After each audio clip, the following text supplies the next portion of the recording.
August 2nd, 1990. Saddam Hussein's forces crashed through the defenses of oil-rich Kuwait.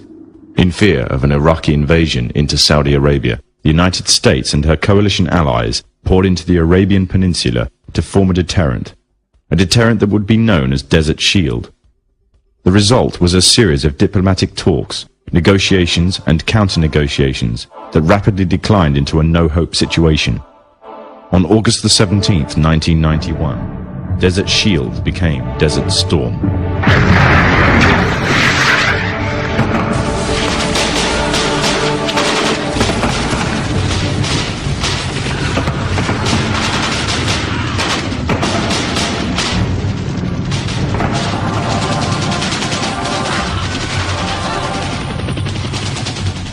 The conflict was witnessed by millions through the eye of CNN and the BBC, showing propaganda of the systematic eradication of Saddam's forces by a coalition far superior in technological, political, and economic power.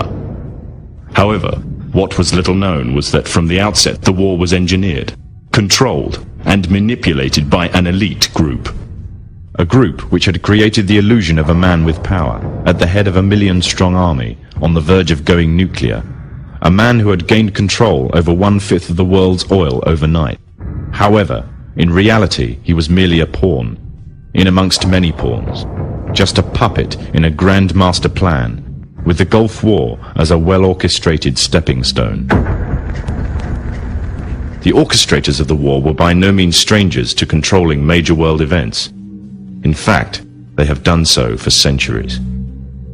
From the shadows, they have engineered every major war, revolution, and recession. They control everything you read, everything you hear, and everything you see.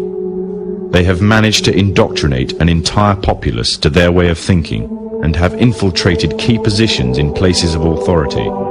And it is from the shadows that they have created a new political order, a new economic order, and more sinister, a new religious order. Their ultimate aim is total global domination, and they will stop at nothing to reach their goal. The goal that was outlined in a speech given by former President of the United States, George Bush. What is at stake is more than one small country. It is a big idea, a new world order.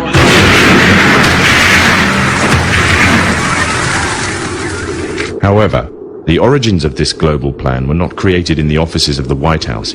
In reality, their roots lay in another war. This time, the year is 1095, and the place, Clermont, France.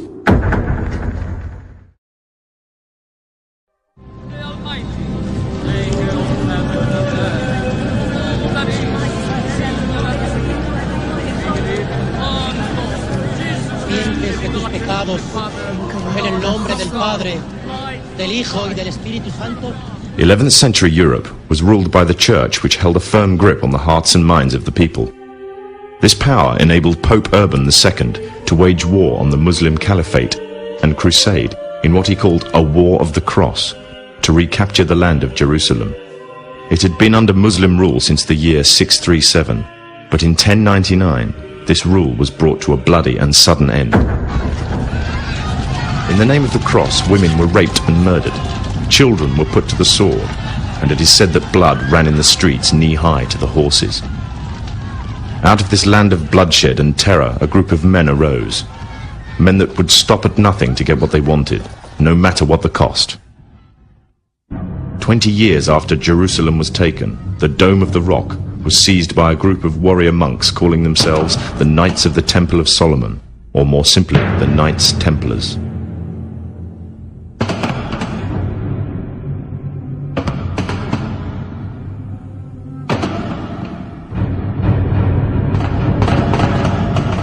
In Jerusalem, the Templars began to deviate further and further away from the practices of Christianity. They learnt the secret arts of the Kabbalah, an ancient form of Jewish magic, along with its dark rites and rituals. The Jews had learnt the arts from the pagans of ancient Egypt during the times of enslavement to the Pharaoh, and developed them into Babylon at the time of Nebuchadnezzar. In 1307, King Philippe of France arrested them for charges of denial of Christ, homosexuality, and idol worship, as well as magic. In 1314, Pope Clement V declared all Templars as heretics to Christianity, ordering all their properties to be seized. Their leader, Jacques de Morlaix, was captured and burnt to the stake.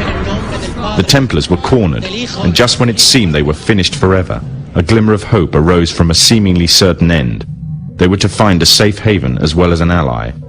But not in France. In fact, in a country in a desperate struggle for independence against the English. The country of Scotland.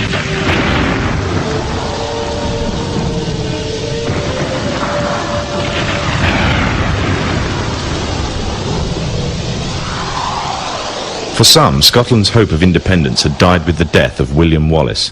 However, to the King of Scotland, Robert the Bruce, the arrival of the Templars gave him a new secret weapon. Their experience, gained over 200 years of fighting the mighty armies of Islam, had made them expert in combat and warfare, and more than a match for any army brought before them. In 1314, the Templars, allied with Robert the Bruce and his army, took to the fields of Bannockburn in the long-awaited showdown with the English. Robert the Bruce's foresight paid off. The 25,000-strong English army suffered a humiliating defeat at the hands of only 6,500 men. The dream of an independent Scotland had finally been achieved. The Templars had brought themselves back from the brink of destruction, and never again would they allow themselves to be destroyed. This time they would control the country by controlling its kings, and in order to preserve their secret order, the Templars would have to die. Or more precisely, the name would have to die. The Templars, who had escaped Europe, were finally laid to rest in Roslin Chapel, Scotland, which stands to this day as sign of their presence in Britain. Their descendants became the true power of Scotland. In 1603, the death of Queen Elizabeth I left England without an heir to the throne. By virtue of descent, King James V of Scotland became King of England. In doing so, Scotland and England joined to form a new kingdom, and the power that the Templars held over Scotland spread to give them a firm grip on the whole of Great Britain. For over 100 years, the Templars concealed their activities, fading into the background until they were little known and little remembered. However, they did not cease to keep a firm grip on Britain. All the time they were planning, regrouping, and infiltrating positions of power in all corners of the kingdom.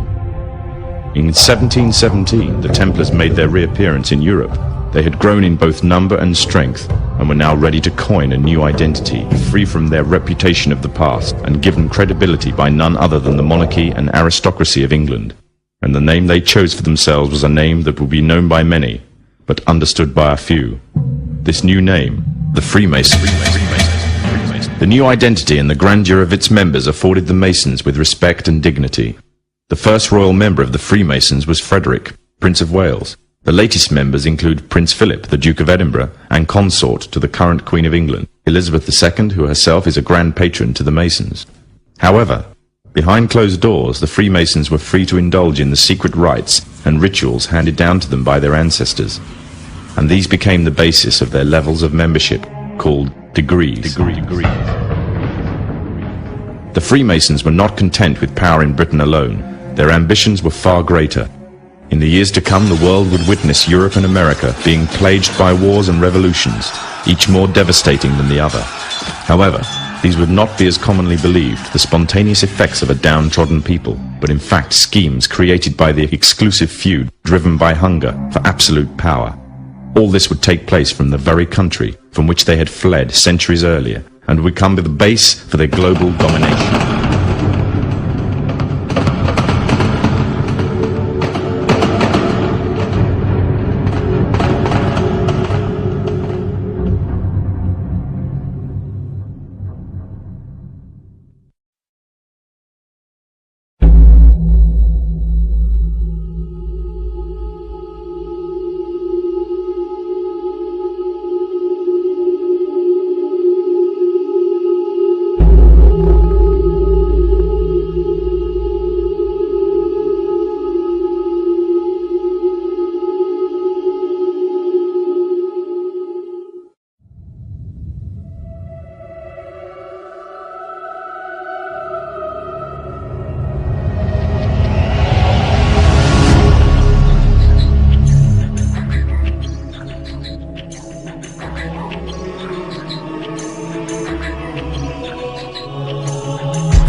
put a name to the conspiracy that's come down to us through the ages, that some call the Illuminati, some other people call it other things.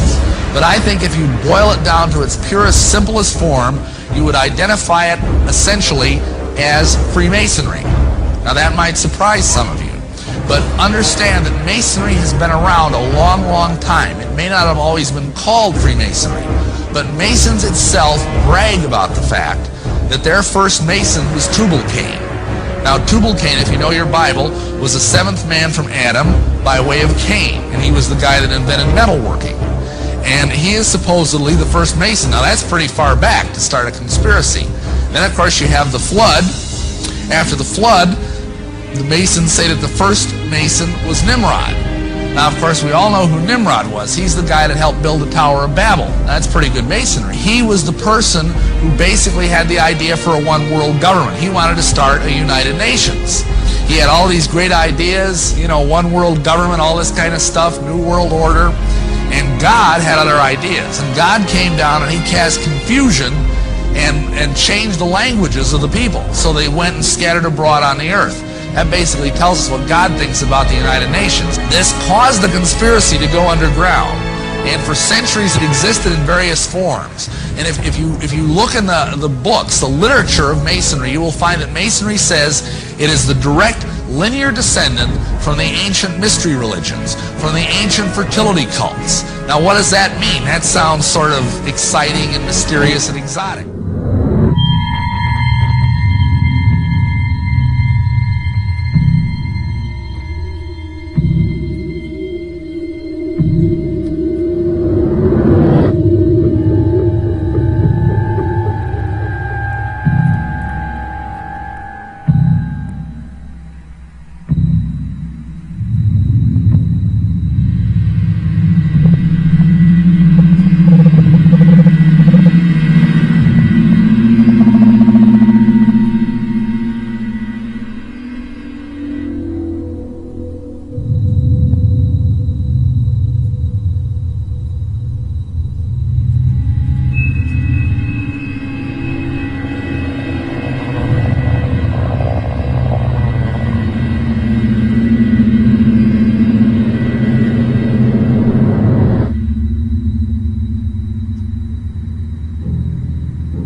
القارة الأمريكية يعني اكتشفت عند وصول كولومبوس إليها سنة 1492 وظلت يعني سنوات طويلة غير يعني مستعمرة من الأوروبيين. والحقيقة أن يعني الفضل في استيطان القارة الأمريكية يعود ليس إلى الحكومات الأوروبية. يعني فكرة استيطان القارة الأمريكية البكر فكرة نبتت في ذهن الحركات السرية، وهي التي تتولى تطبيقها في الفعل.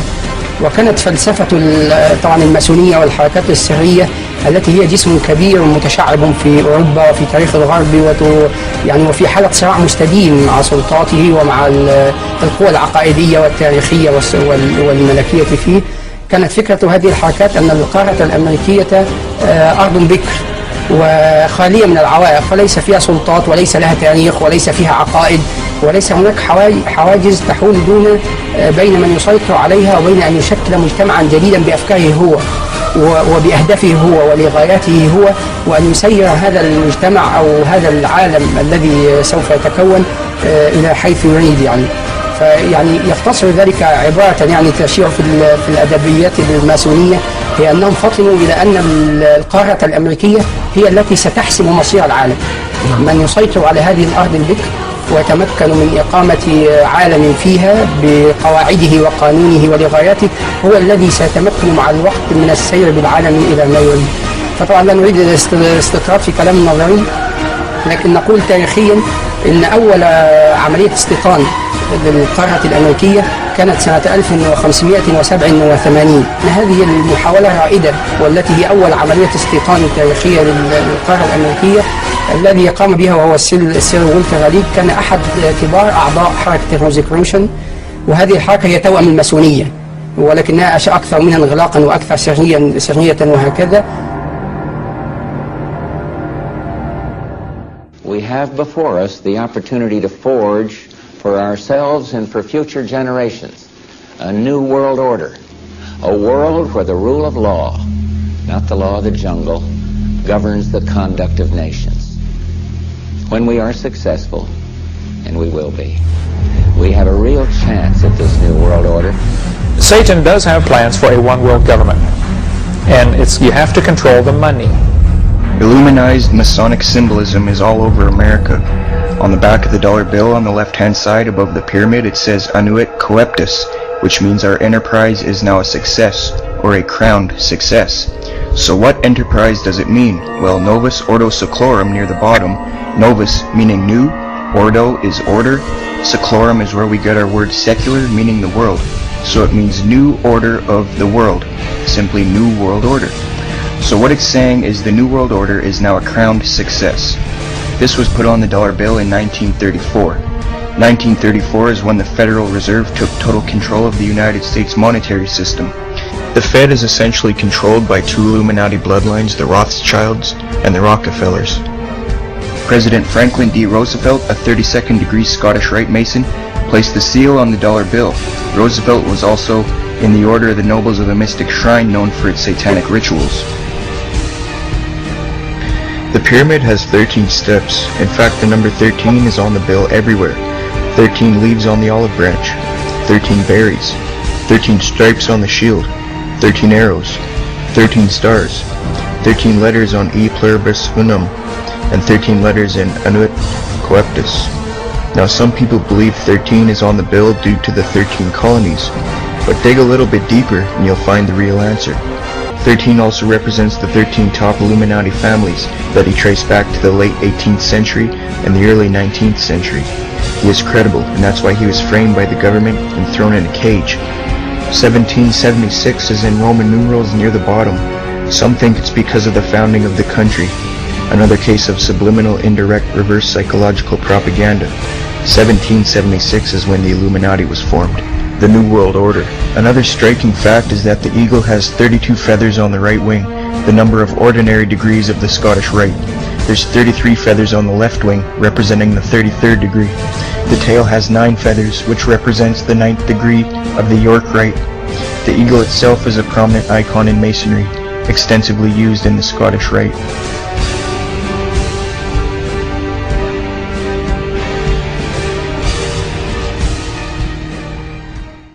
Many of the United States presidents have blood relations with each other. The Bush lineage has blood ties to a great number of former presidents. George Washington, Millard Fillmore, Franklin Pierce, Abraham Lincoln, Ulysses Grant, Rutherford Hayes, James Garfield, Grover Cleveland, Teddy Roosevelt, William Taft, Calvin Coolidge, Herbert Hoover, Franklin Roosevelt, Richard Nixon, and Gerald Ford.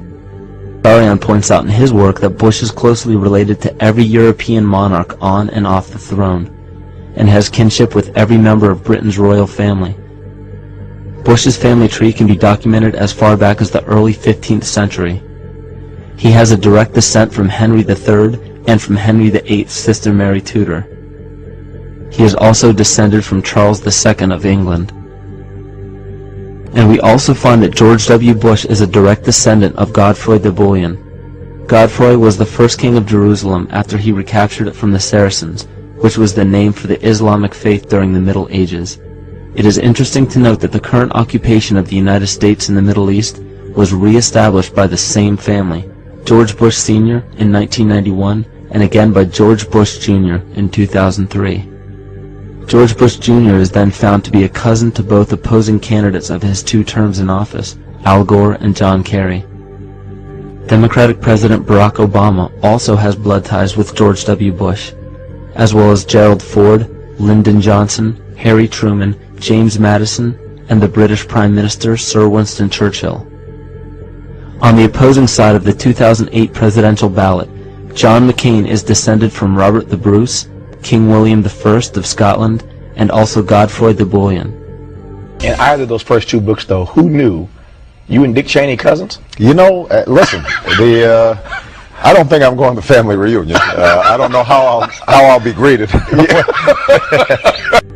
We all know his father, but what about his cousins? A heartbeat away from the presidency is actually a blood relation. He's President Bush's 9th cousin once removed.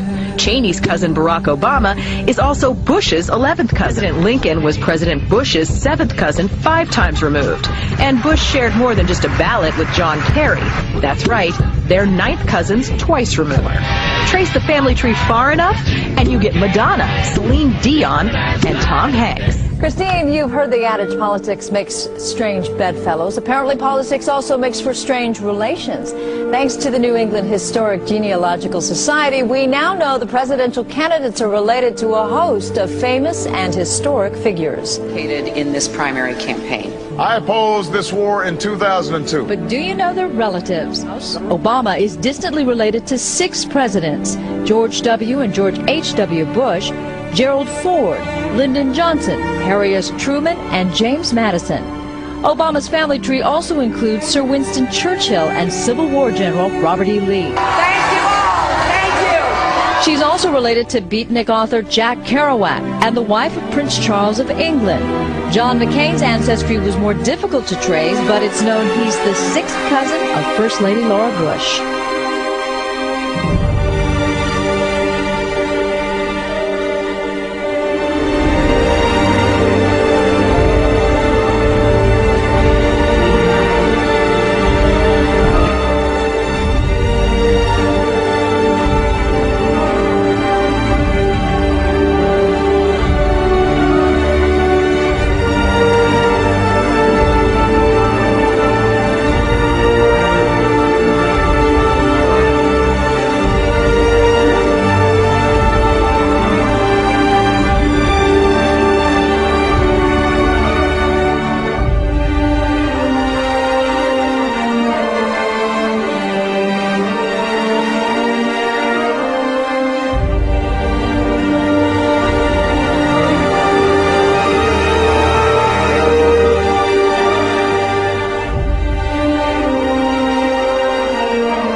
Plato's Republic in the 1500s was popular work.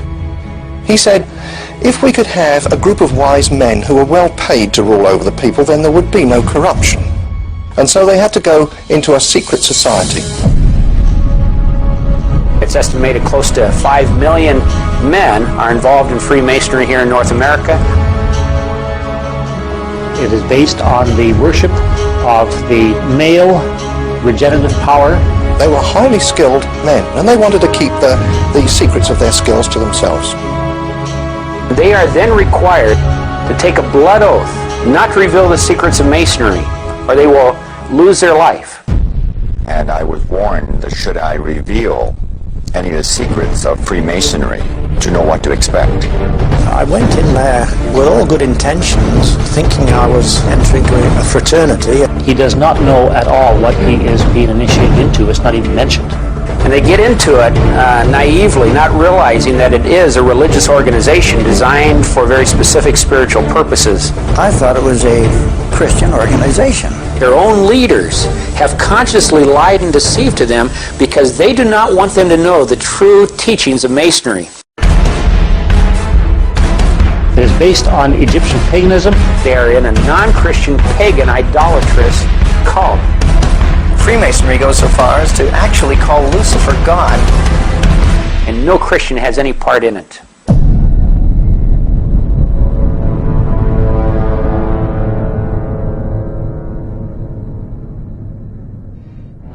Now, the elite of the world, such as Bilderbergers, high-level Masons, CFR attendees, and Trilateral Commission attendees, all meet up with each other once a year at a place called the Bohemian Grove.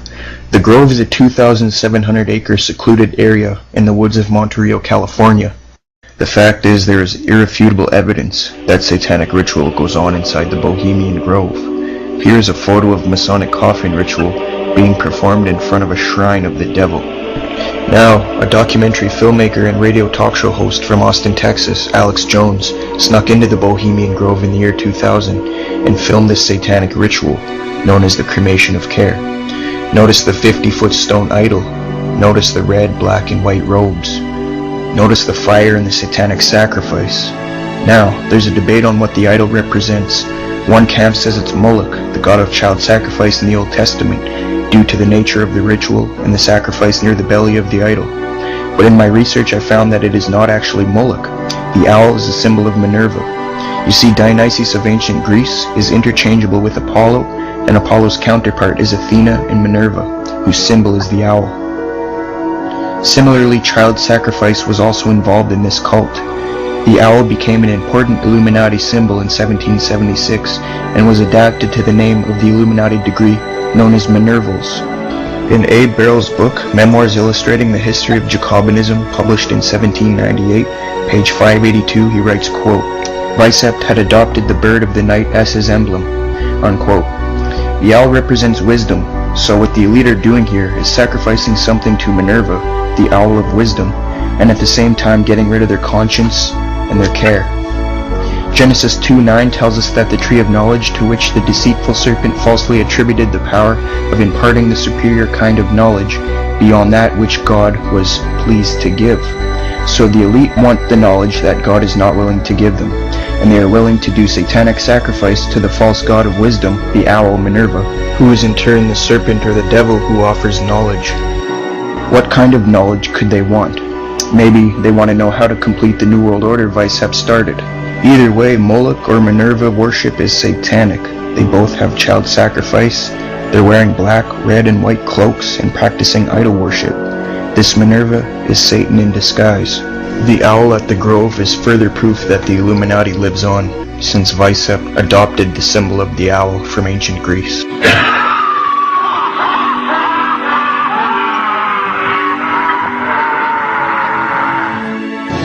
Listen, I am a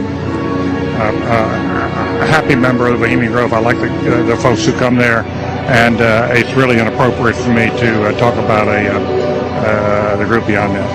Thank you. Have you been there for the ceremony with the cremation of care? Frankly, I don't think that's something I need to talk to you about. This is what's called ambush journalism, and I disrespect you for that as well. So thank you and goodbye. The ritual? office and leave your damn business. Many people who attend the Bohemian Grove are on the news every day, leading double lives. Some of these people include George W. Bush, George H.W. Bush. What do you want me to talk about? The Bohemian Club. As you say, the Bohemian Club? I've never been to the Bohemian Club, but you ought to go. It'd be good for you. Get some fresh air.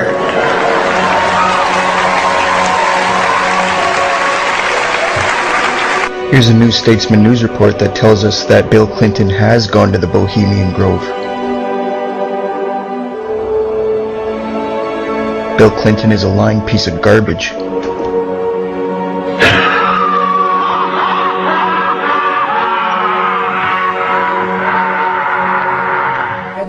طبعا انا يعني اوشك يعني اسمع احد من المشاهدين يقول هؤلاء القوم يهرطقون، يعني يقول هؤلاء القوم يضحكون علينا، يعني فنريد ان نرى الصور اللي بعدها حتى يعني طقس الحرق في الغابة البوهيمية نزيل شكه، يعني نزيل شك المشاهد. فلو نرى الصور اللي بعدها. نعم.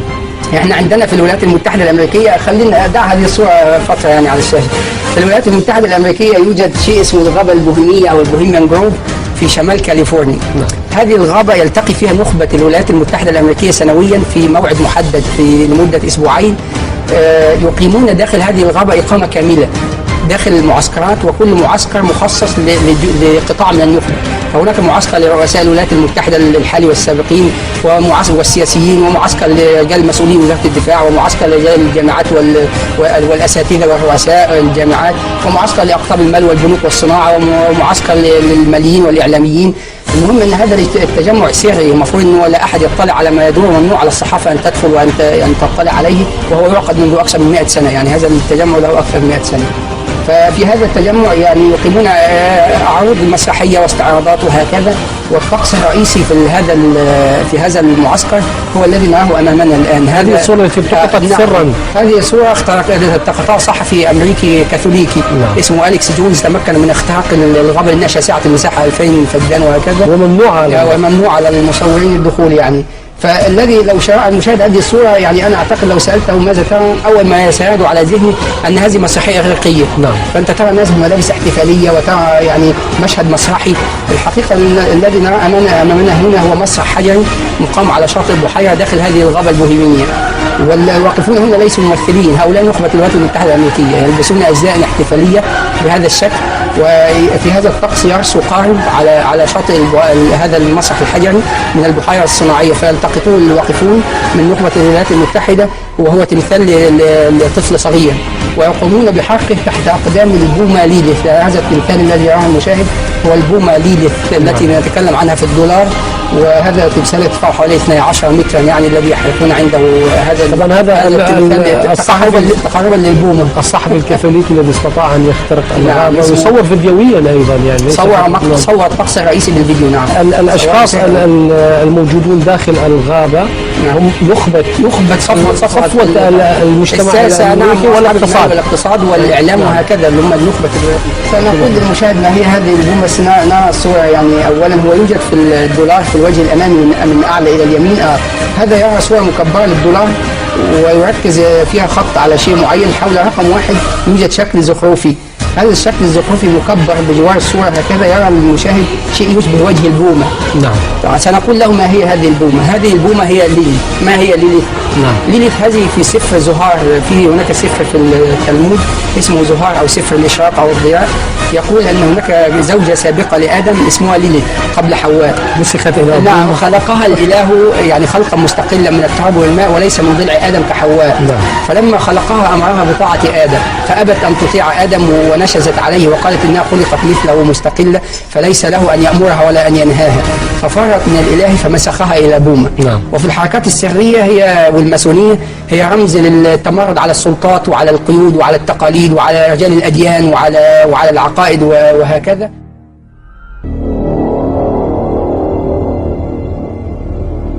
You were both in Skull and Bones, the secret society.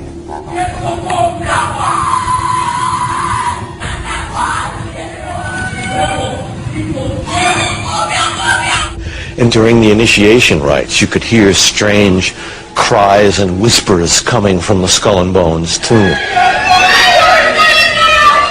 Despite a lifetime of attempts to get inside, the best Rosenbaum could do was hide out on the ledge of a nearby building a few years ago to videotape a nocturnal initiation ceremony in the tomb's courtyard.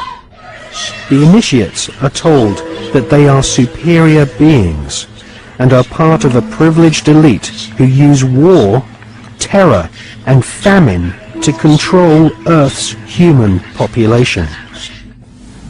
It's so secret we can't talk about it. What does that mean for America? Also in the street plan of Washington, you find pentagrams. So here we have two pentagrams in the street plan of Washington. The top one points into the Capitol building, and the one at the bottom points into the White House. This is a political building, so we're told. In fact, it's a temple to a secret society, built by the Freemasons to a specific design, Congress, the Congress building. Where did it get its name from? Capitol Hill, from a sacred place of the Roman Brotherhood going way back called Capitoline Hill. And when Madeleine Albright, high priestess of this brotherhood, became Secretary of State, and she went across on her first overseas visit to Europe, she actually went to Rome and made an official visit, what for her would have been a pilgrimage to Capitoline Hill in Rome, and that's where we get Capitol Hill from. This is George Washington.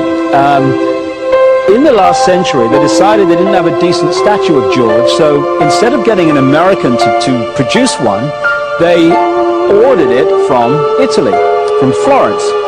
And when it arrived on the dockside, people were staggered, because here was George, the first president of the United States, depicted naked from the waist up with this cloth over his Bill Clinton's, and then pointing up one arm, pointing down the other. What's going on?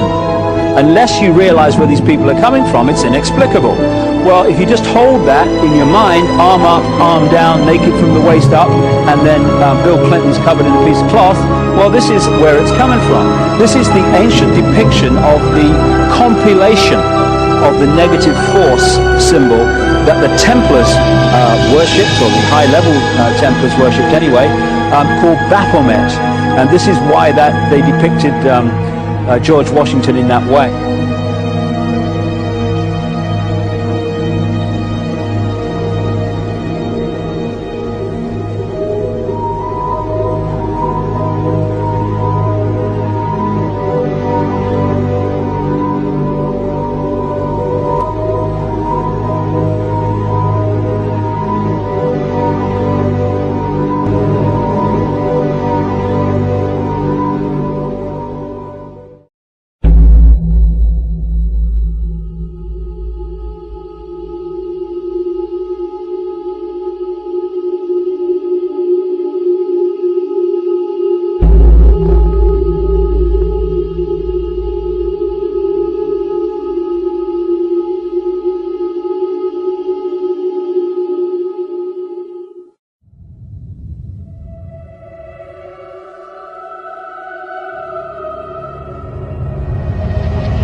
The truth is waiting to be uncovered.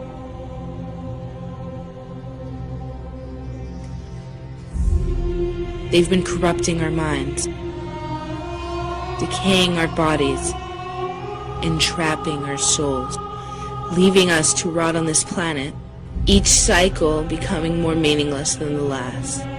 We wander like blind sheep, searching for worth, for wealth, for happiness. They are leading us to our doom. Our souls have fallen victim to what humanity has become. Our hearts have darkened, our sight obstructed. Like a fish in an aquarium, there is no escape. Our souls remain forever trapped in this prison of illusions. Distracted by anything and everything, from politics to the media to religion. Their eyes forever watching, ruling, controlling.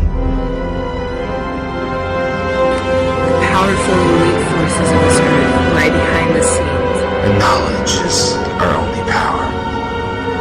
The time has come for us to take that power back.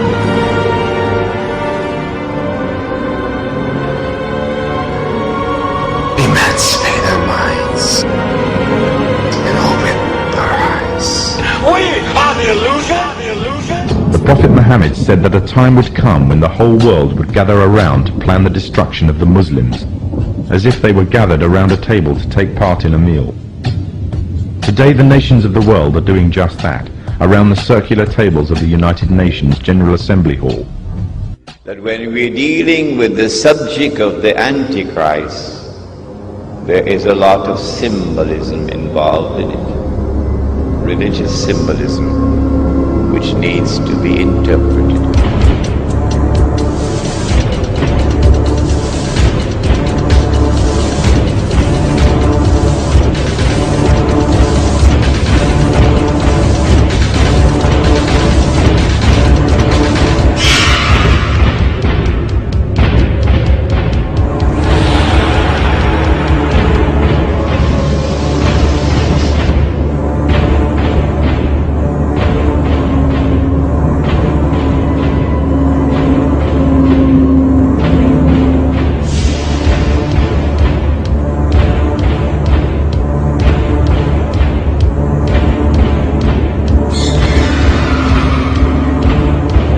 We have before us the opportunity to forge for ourselves and for future generations a new world order, a world where the rule of law, not the law of the jungle, governs the conduct of nations.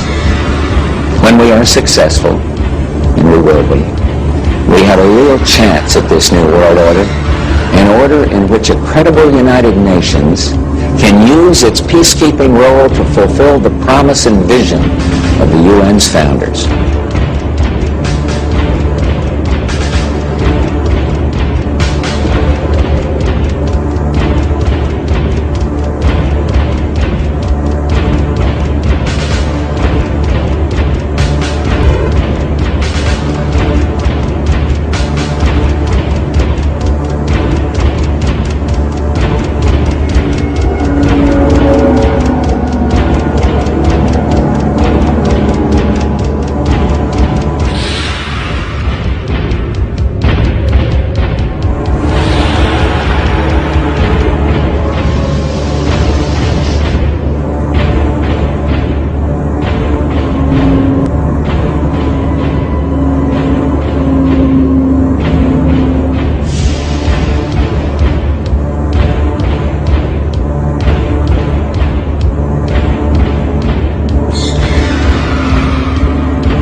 الكلمة الآن للأمين العام للجامعة العربية صاحب السعادة نبيل العربي. سيادة الرئيس. Thank you, Mr. President.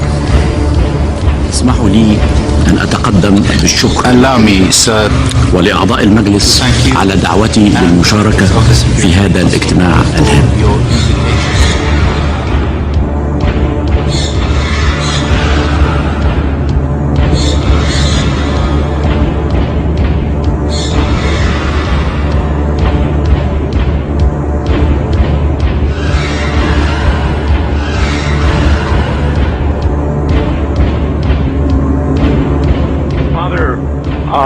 I've got an article here entitled "Two Eminent Churchmen Agree."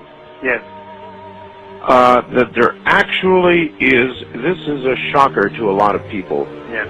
That there are satanic practices going on at the Vatican. Could that be true? Yes. You want to say that? If I was a lawyer and you were on the witness chair, I'd say, would you say it? It's out loud. Yes. Yeah. Yes, it is. Now, when we say in the Vatican, it's at a certain level, and there's no doubt about it that there have been and still are practices that are formally venerating Lucifer, the prince of this world. There's no doubt about that. The people who are hanging out at the United Nations are just simply, in a nutshell, one word, they're Luciferian. And I'm just sorry to report that, but that's just what it is. And so all of the people today who are promoting the United Nations and the concept of world government, whether they know it or whether they don't, whether they're doing it for money or whether they're doing it for power or for whatever reason they're doing it, they are promoting the philosophy and the religion of the Antichrist. In 1986, Pope John Paul II gathered in Assisi, Italy, the leaders of the world's major religions to pray for peace. There were snake worshippers, fire worshippers, spiritists, animists, Buddhists, Muslims, Hindus, North American witch doctors. I watched in astonishment as they walked to the microphone to pray. The Pope said they were all praying to the same God, and that their prayers were creating a spiritual energy that was bringing about a new climate for peace. Robert McGinnis with the Family Research Council says it appears the hidden agenda is to unite people under one religious organization so they will peacefully accept UN goals such as population control, abortion rights, and one world government. A new world order.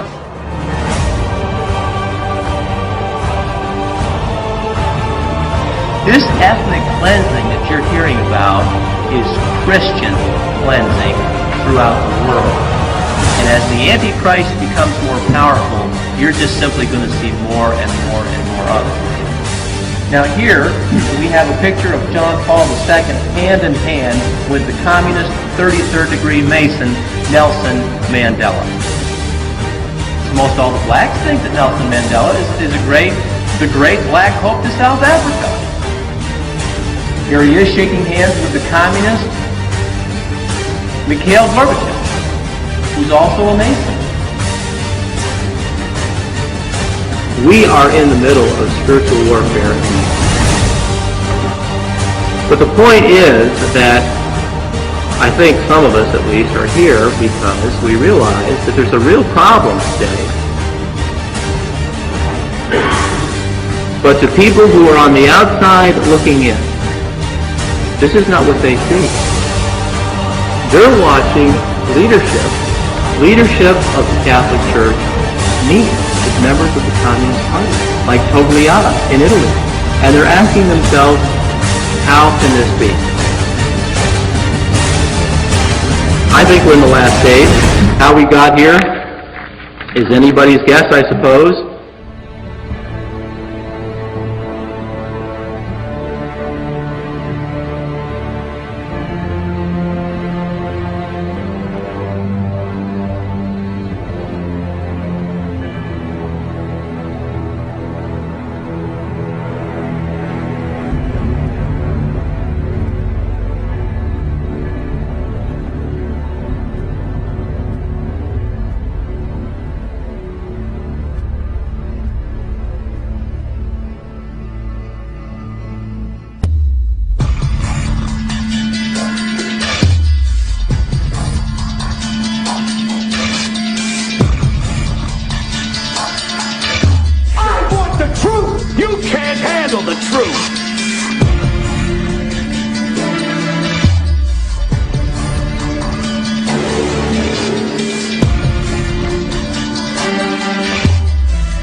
tell the truth.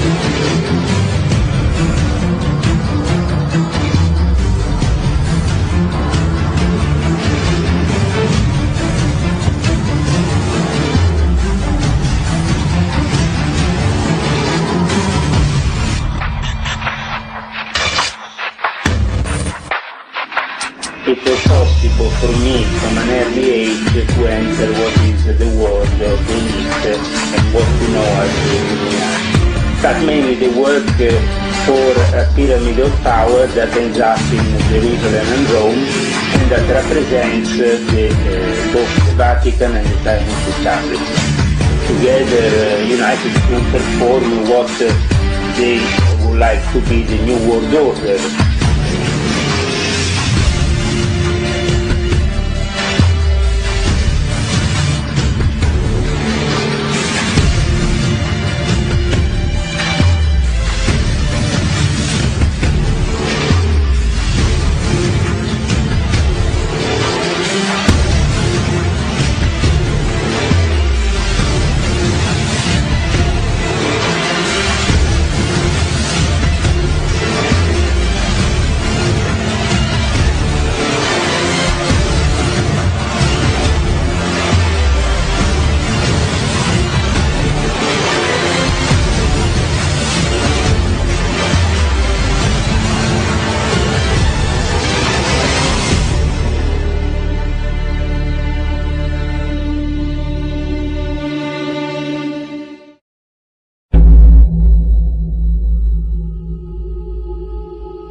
The Blessed Prophet sallallahu alayhi wa sallam declared, every prophet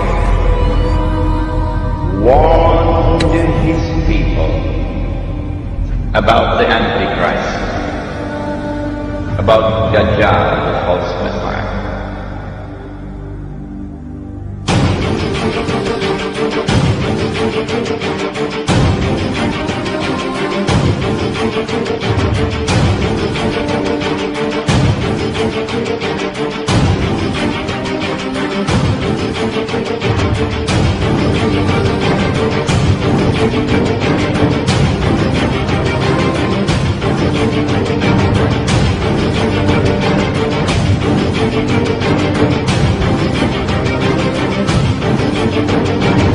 And the prophet Noah warned his people.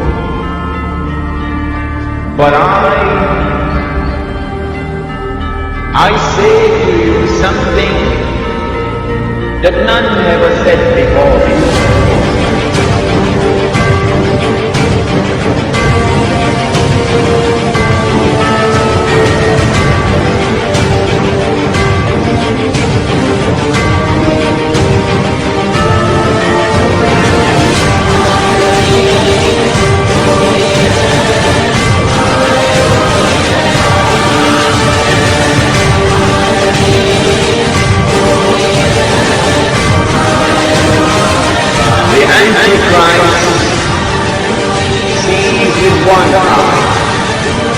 His left eye.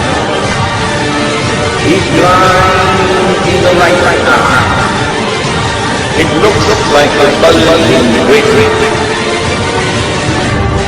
But your Lord is not one eye. Laithai di vrat? Dapat kam? Ke an eshalak Yeshua Nazaret. Amar lana en ant Meshiach.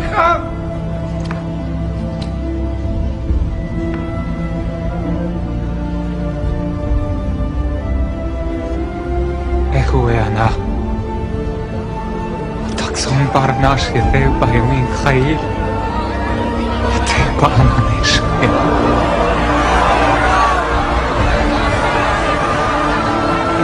Shila! Good God, Shamina! Akashtia lachna!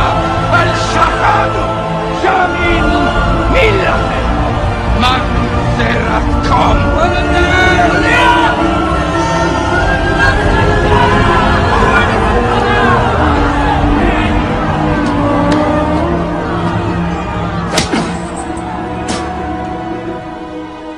We were told about a divine promise which was communicated to the Israelite people, that Allah was going to send a prophet who would be known as Al-Masih, the Messiah, and who would rule the world with justice, confirmed by Nabi Muhammad alayhi salatu wasalam. He would be Hakimun Adil. He would rule the world with justice from the throne of Nabi Dawood alayhi salam, the Prophet David, and with a rule which would be eternal. The Israelite people understood that if the Messiah was to fulfill this divine promise, there were certain logical implications which followed. Number one, that he would have to liberate the Holy Land. Number two, that he would have to bring the believers back to the Holy Land to reclaim it as their own. Number three, that he would have to restore the holy state of Israel, founded by David and Solomon, Allah's blessings be upon them. And number four, that this holy state of Israel would have to become once again the ruling state in the world. And then the Messiah could rule the world from the throne of David alayhi salam, with a rule which would be eternal. After almost 100 years in Babylon, suddenly things began to happen and the Holy Land was liberated. The Persian Empire defeated Babylon, and the Israelite people were allowed to return to the Holy Land to reclaim it as their own and to restore the holy state of Israel.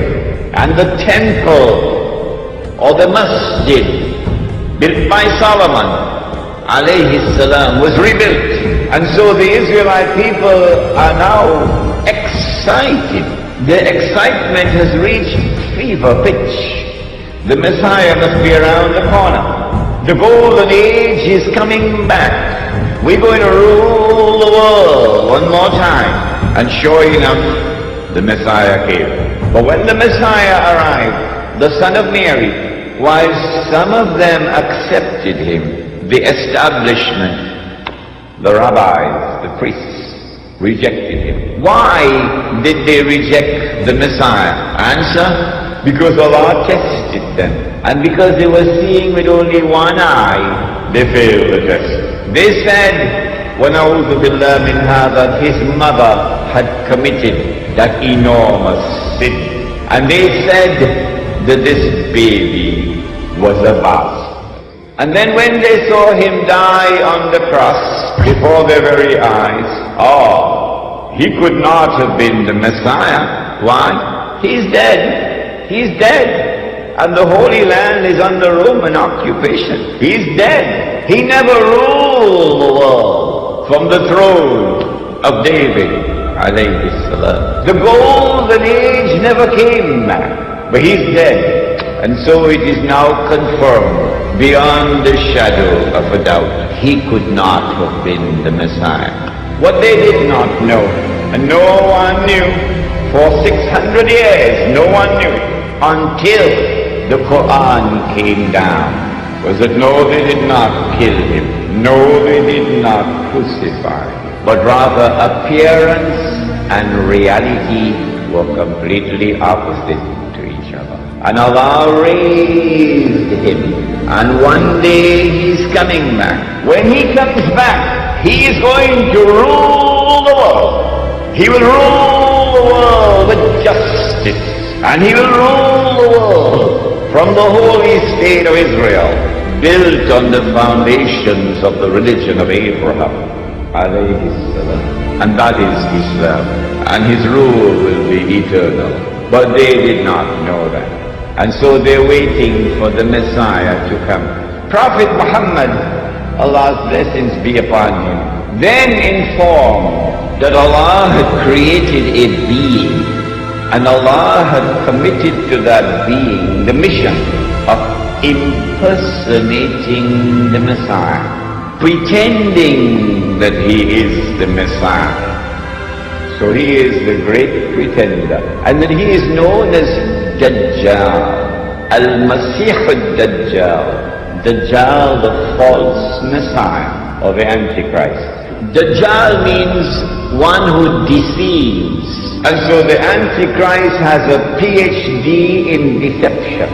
In everything connected with the Antichrist, appearance and reality are opposite to each other. If the Antichrist is to successfully impersonate the true Messiah, it follows that he also must attempt to rule the world from Jerusalem with what would appear to be eternal rule.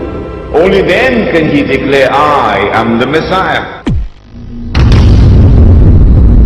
Jerusalem has been at the pinnacle of most of the events occurring in the world today. The forces of good and evil have been at play, trying with all their might to secure this land. But for what? What good will a piece of land do considering the bigger picture of things? It is only when you understand the concept of a Messiah does the picture become clear. The Illuminati have a Messiah they want to welcome to this earth. A Messiah they believe can only rule from the land of Jerusalem. A Messiah that they have been indoctrinating the world into believing in. A Messiah who will uphold the modern system we live in today. A Messiah who will attempt to rid the world of faith. A Messiah that we know as the Antichrist Dajjal.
not only has there been this curious relationship between Britain and the United States, that Britain and the Holy Land and Israel, which you cannot explain with normal tools of political analysis, but also with the United States and Israel. Which political scientist there is in the world today who can offer a rational explanation for the curious relationship that exists between the United States and Israel? And modern Western civilization has armed Israel. Transfer of technology, transfer of military technology, massive economic aid, massive financial aid, to the extent that Israel is now a superpower. And to the extent that Israel is now poised to take over from the United States as the ruling state in the world.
thousands of years, the holy lands of the Middle East have run with blood. Here, the scars of battle fought between three of the great religions of the world are etched into the earth. But the deepest wound was made by a war between Christian and Muslim, begun at the close of the 11th century and fought for 200 years.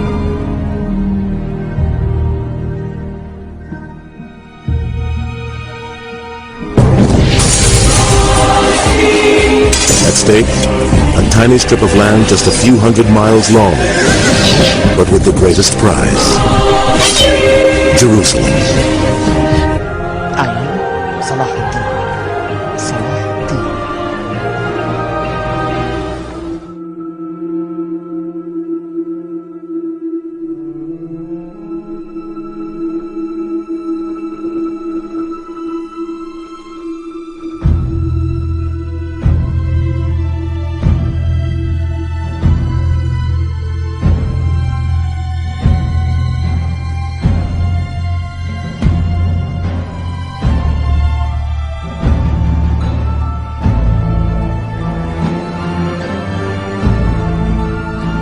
Great industrial powers are locked in mortal combat. Millions are dying in the trenches in Europe, but the consequences of the war are felt around the globe. The old, semi-feudal Ottoman Turkish Empire, already shaken by nationalist revolution in 1908, is falling to pieces. And disastrously, it's allied to Germany. The British and French are out to make the most of the collapse of the Ottoman Empire in the Middle East, and the British are out to protect the roots to the jewel in the crown, the British Empire in India. The British will promise anything to anyone if they think it will help them win the war. In 1915, Sir Henry McMahon, the British High Commissioner in Cairo, wants to encourage an Arab revolt against the Ottoman Empire. He writes to Sharif Hussein, "As for the regions lying within the proposed frontiers, in which Great Britain is free to act without detriment to her ally France, I am authorised to give you the following pledges on behalf of the government of Great Britain, and to reply to your note as follows. Great Britain is prepared to recognise and uphold the independence of the Arabs in all the regions lying within the frontiers proposed by the Sharif of Mecca." A year later, T. Lawrence of Arabia, writes an intelligence note to his British commanders and encouraged them to take the same course.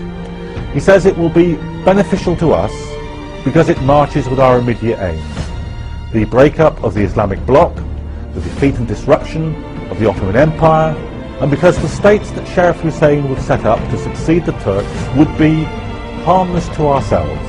The Arabs are even less stable than the Turks, and if properly handled, they would remain in a state of political mosaic, a tissue of small, jealous principalities incapable of cohesion. When Britain left the Holy Land, she left like a thief in the dark. For the first time, for the only time in British history, there was no legal transfer of power from Britain to the successor state. In 1948, Britain acted as a midwife for the baby to be born. The European Jewish state of Israel.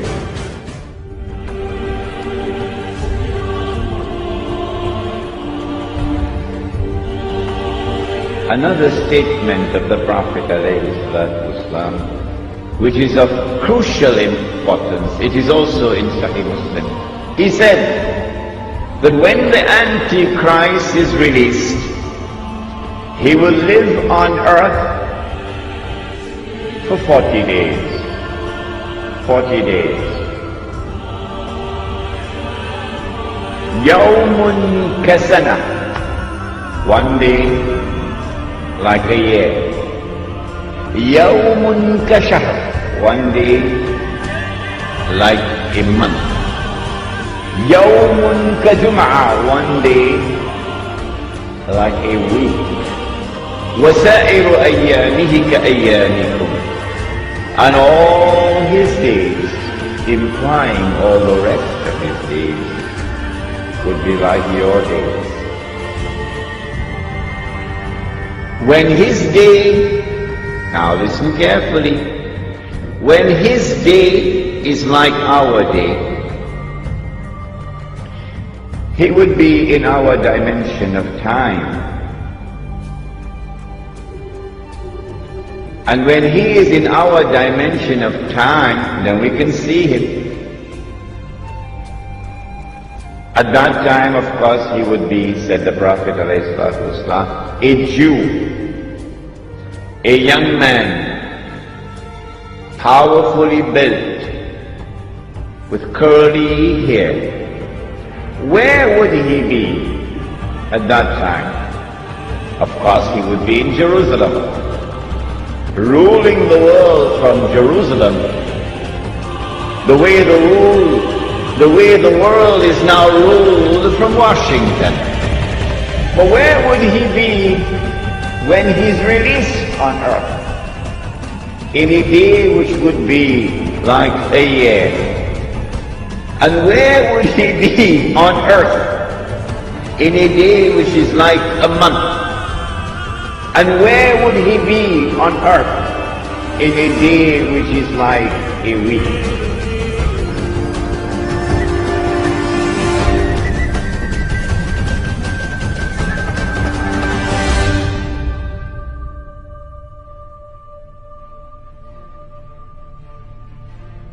And now we get the story from the blessed lips of the Messenger of Allah.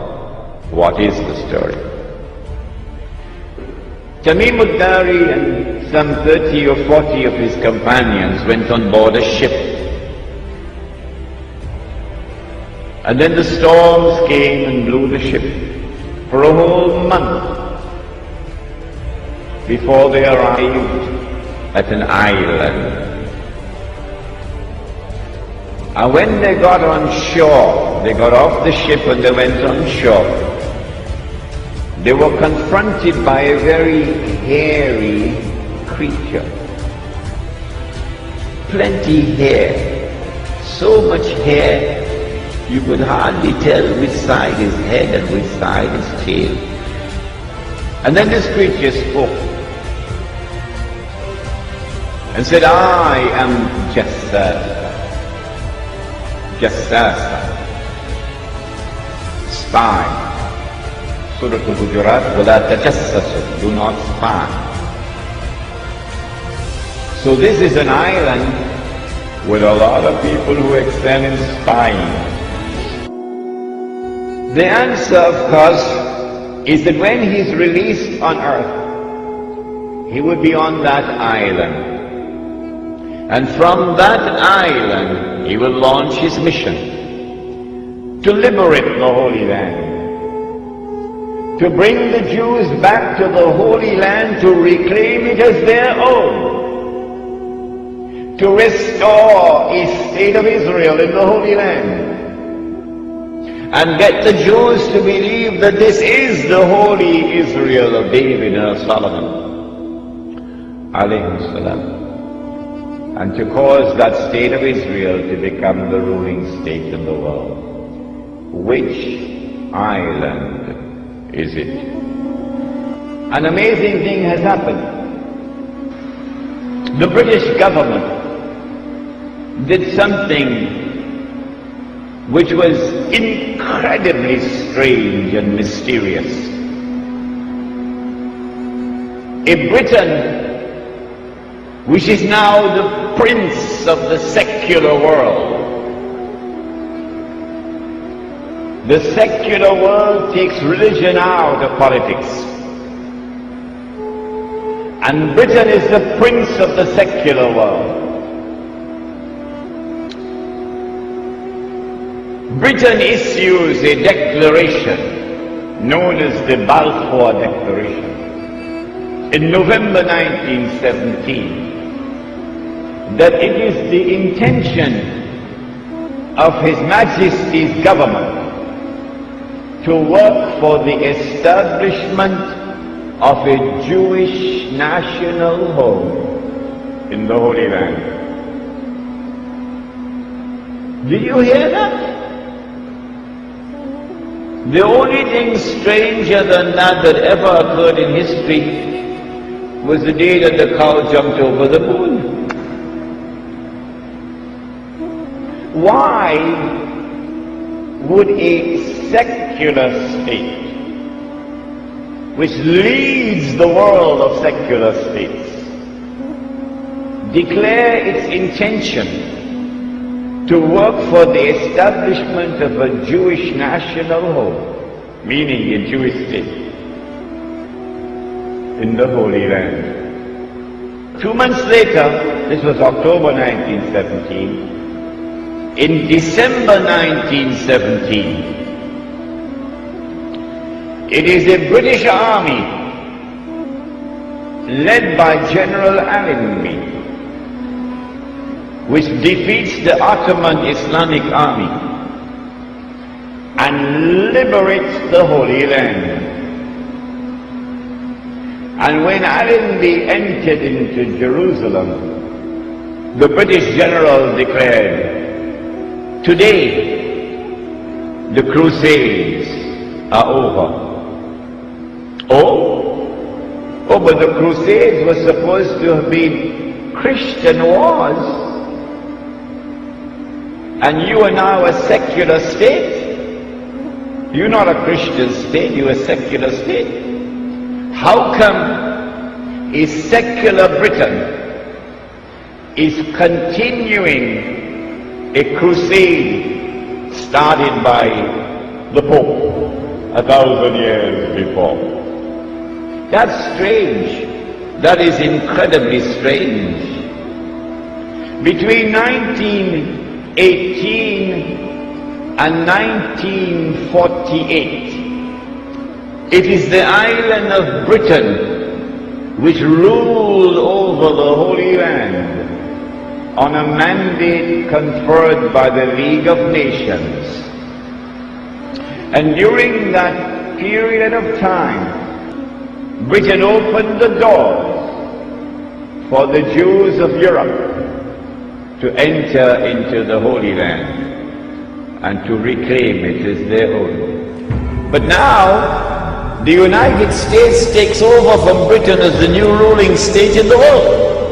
In the same way that Britain had a mysterious relationship with the Holy Land and with the Jews, the United States now has that mysterious relationship with the Holy Land and with the Jews. The first country in the world to recognize the state of Israel is the United States of America. It's not by accident. We are located at that moment in time when a day which is like a month is about to end.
هذه سورة البخاري الذي قلنا هو حبر الماسونية الأعظم، وهو الذي أرسل هذا الخطاب وفيه الخطة التي يدبرون لها. يعني الذي نراه الآن هذا هو مدزيني الذي قلنا هو ماسوني من الدرجة 33، والخطاب طبعا أرسله بايك إلى مدزيني هذا، أرسله إليه سنة 1871. طبعا ننبه المشاهد أن في هذه السنة لم يكن طبعا إسرائيل أقيمت ولا اليهود هاجروا ولا وعد بلفور ولا هرزل ولا حركة صهيونية ولا أي شيء من هذا الكلام.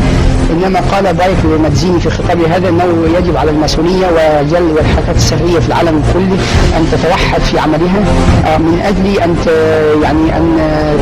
تؤدي بالعالم إلى اندلاع 3 حروب. يعني فقالوا أن الحرب الأولى يجب أن تنتهي بإسقاط روسيا القيصرية وبتهجير اليهود في العالم إلى فلسطين، والحرب الثانية يكون المراد منها تحويل اليهود الذين هاجروا في المرحلة الأولى إلى دولة، والحرب الثالثة تكون بين هذه الدولة وبين جيرانها من العرب والمسلمين، وتنتهي بسيادة اليهود يعني على ما بين النيل والفرات، وسيادة الماسونية على العالم كله، وصحرها لشعوب العالم في بوتقتها الأخلاقية والقانونية والأزياء والذي اسمه العولمة التي نعيشها الآن. فطبعا الخطاب كما قلنا يعني مر علينا أكثر من 140 سنة واقترب من هذا، ففي تقريبا يعني مسار الأحداث في كل القرن العشرين.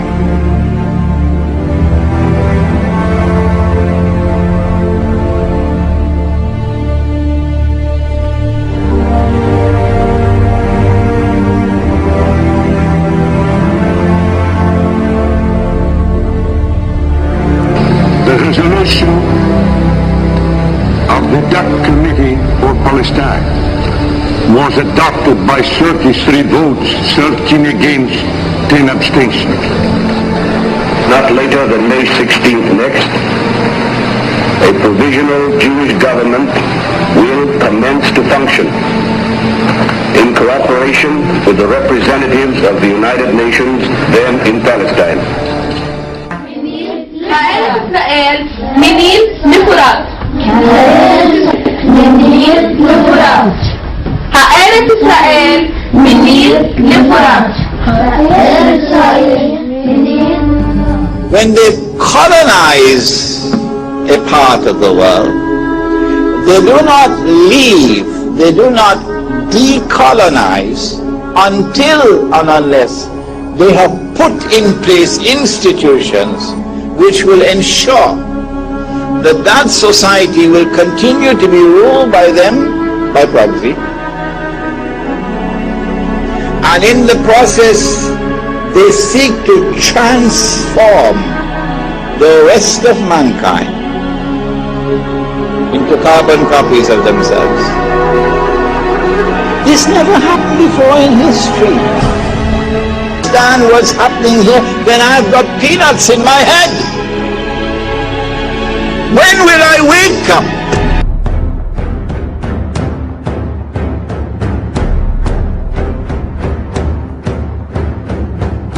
فتولى السلطة النطيحة والمتردية وما أكل السبع. نعم. يعني حفالات الناس يحكمون العالم العربي الآن. نسأل الله لهم الهداية. نسأل الله لهم الهداية.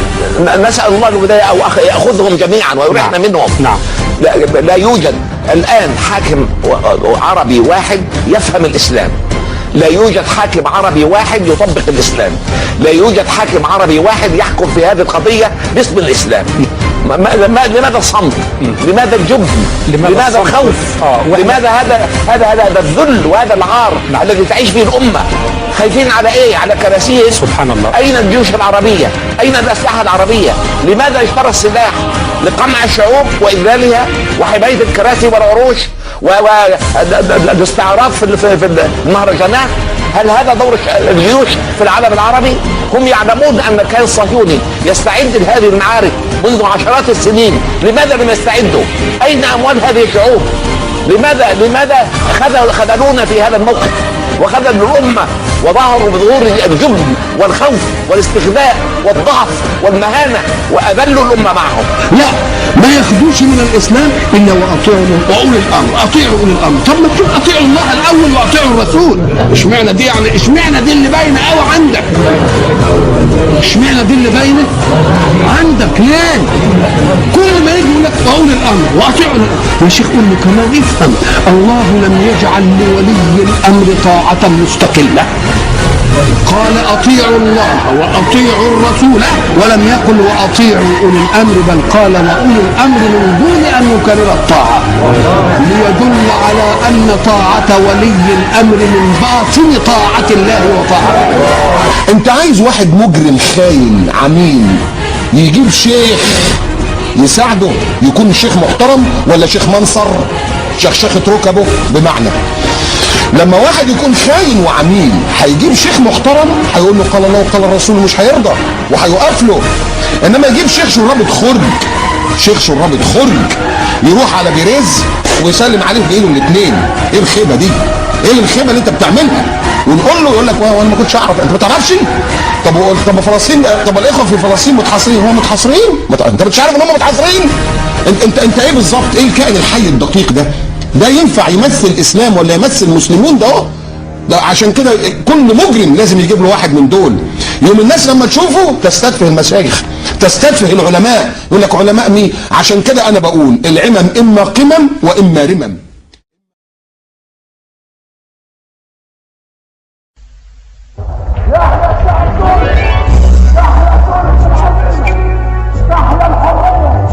المجد الشهداء يتواصل مع الشكور. المجرم هرب، المجرم هرب، بالعمل هرب، بالعمل هرب من الشعب التونسي، بالعمل هرب، بالعمل هرب، بالعمل هرب، بالعمل هرب، المجرم هرب، السيد هرب، السفاح هرب.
يا ريت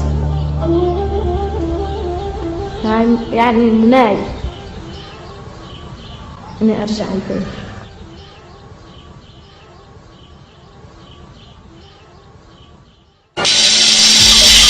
Hello, Tom. Would you like to play a game?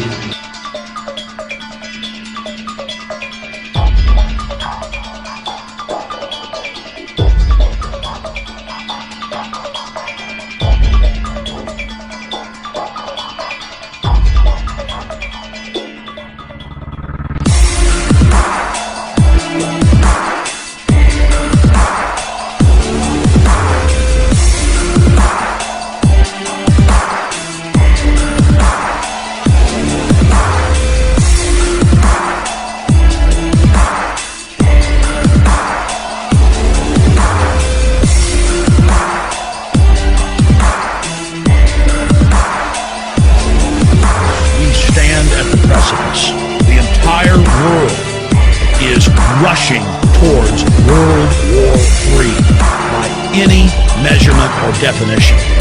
That the Third World War will be fomented between Zionists and Islam. Moment in time when one ruling state is about to give way to another. Then the state of Israel is about to replace the United States as the ruling state in the world. When Israel takes over from the United States with that big war which is about to take place, when Israel becomes the ruling state in the world, then the Jews will say, the golden age has come again. The prophecy is being fulfilled. But they're being... Our game's just begun. Most people are so ungrateful to be alive. This game has a new design. Fear, suffering, death. You haven't seen anything yet. All of my work has been fleeting. Those who don't appreciate life do not deserve life. Leave me alone! Think of it all. Look!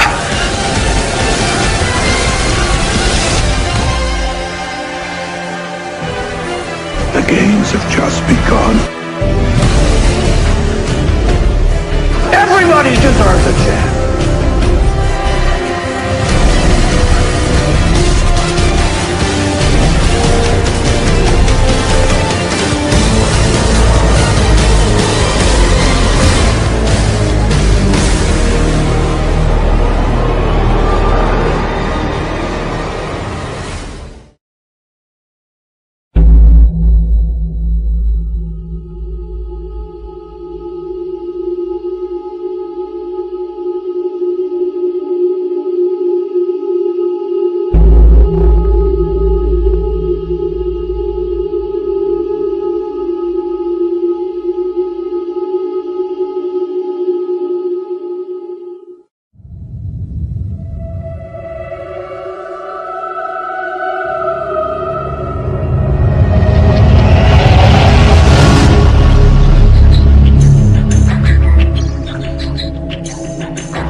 The Messenger of Allah, Nabi Muhammad ﷺ, informed us of the release of Dajjal into the world during his lifetime. He went on to say that when Dajjal is released into the world, he would live on earth for 40 days. One day like a year, one day like a month, one day like a week, and the rest of his days like your days. The analysis conducted in this book is such that it argues that when Dajjal was in a day which is like a year, Britain was his headquarters. And when Dajjal moved to a day which is like a month, the United States of America became his headquarters. And finally when Dajjal is going to be in a day which is like a week, he comes back home to the Holy Land. He comes back home to the Holy Land. If the Holy Land was liberated by a British army in November 1917, and that is just a chance military event, it happened by chance. If British rule over the Holy Land from 1918 to 1948 was just by chance. If the return of the Israelite people to the Holy Land 2,000 years after they had been expelled, and 2,000 years after they had been prohibited to return and they're back, to reclaim it as their own, if this is also by chance, if the birth of the State of Israel in 1948 in the Holy Land is also by chance, and if the growth of Israel to such a state of power that Israel appears to me, and of course only God doesn't make mistakes, Bishop, appears to me to be poised to take over from the United States very soon as the ruling state in the world. If all of these things can happen by chance, then Bishop, the cow can also jump over the moon. From the start of the British monarchy at 900 AD until the ending of the First World War, Britain was the homeland of Dajjal, when one day was like a year. But with the US victory in World War I and World War II, Power was transferred from England to the United States of America, when one day was like a month. And on September 11th, 2001, power was transferred to Israel, when one day is like a week. And this is the phase we live in today. Since that date, the United States establishes its bases in over 10 countries across the Middle East, securing the rulership and safety of Israel as the final capital of the New World Order, the last phase, before the Antichrist Dajjal arrives.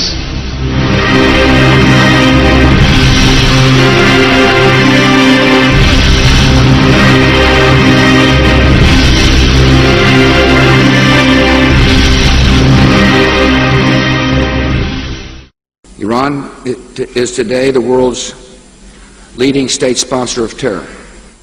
It seeks to intimidate its neighbors with ballistic missiles and bellicose rhetoric. It's 1938, and Iran is Germany. It's 1938, and Iran is Germany, and it's racing to arm itself with atomic bombs. השינויים האלה לא נעשו 50 שנה, 50 שנה, חוץ מפעם אחת. אריאל שרון, זיכרונו לברכה. סליחה, ייבדל לחיים ארוכים. ייבדל לחיים ארוכים. אבל הוא עשה דבר גדול מאוד. ואנחנו רוצים לעשות את הדבר המקביל כדי להביא הרבה דירות למדינת ישראל לצעירים. וכמו שאני מבין בכתובים, תהיה מלחמה גדולה מאוד שעוד לא הייתה כדוגמתה. והתוכניות של האויבים שלנו הן רציניות מאוד, ולא להכות אותנו בלבד, אלא להשמיד אותנו לחלוטין מעל פני האדמה.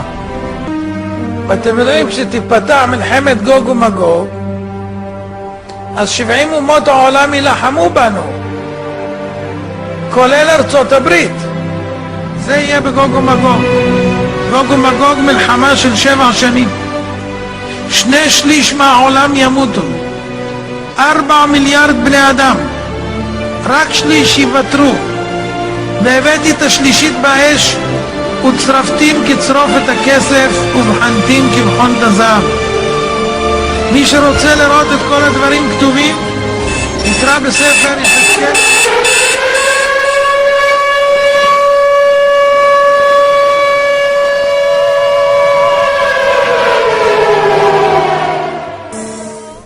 We meet at a very dangerous moment in our history and in the history of the world,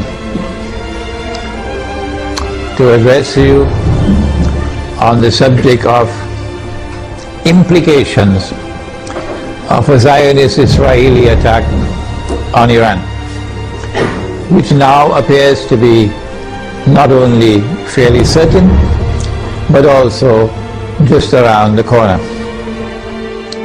We say that Israel wants to attack Iran because Israel ultimately wants to rule the world.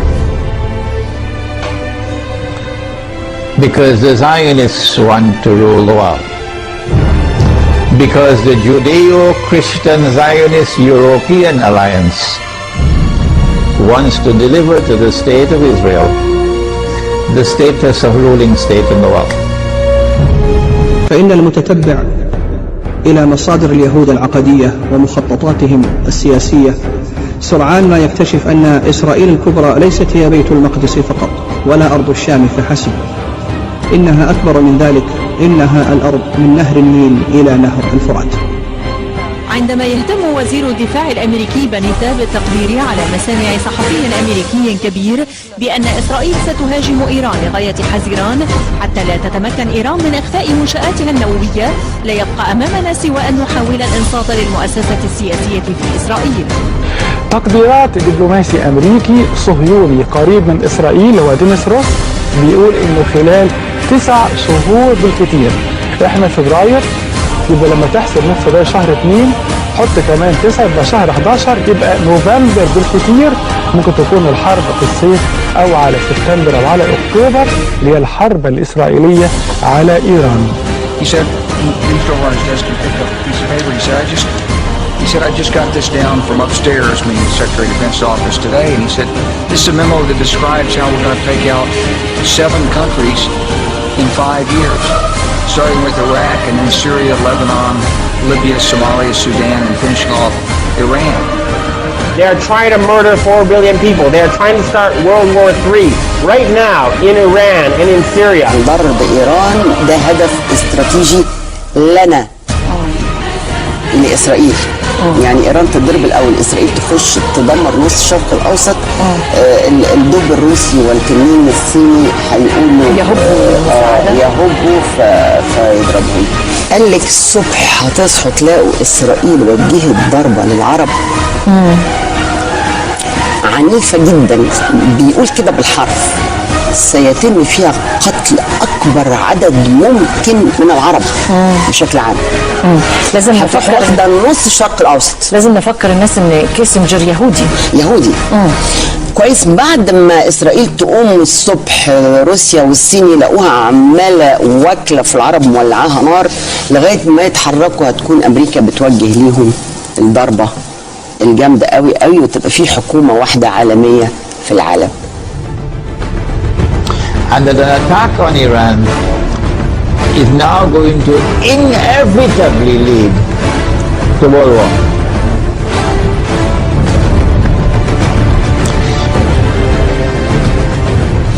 That after Iran and after Pakistan and after the Arabs, the Zionists are going to turn on China and Russia, to make sure that China and Russia also bend down their knees and accept Israel, so that Israel can become the ruling state in the world. So Russia and China would know, today it's them, tomorrow it's us. And then I'm going to wait until tomorrow to recognize that.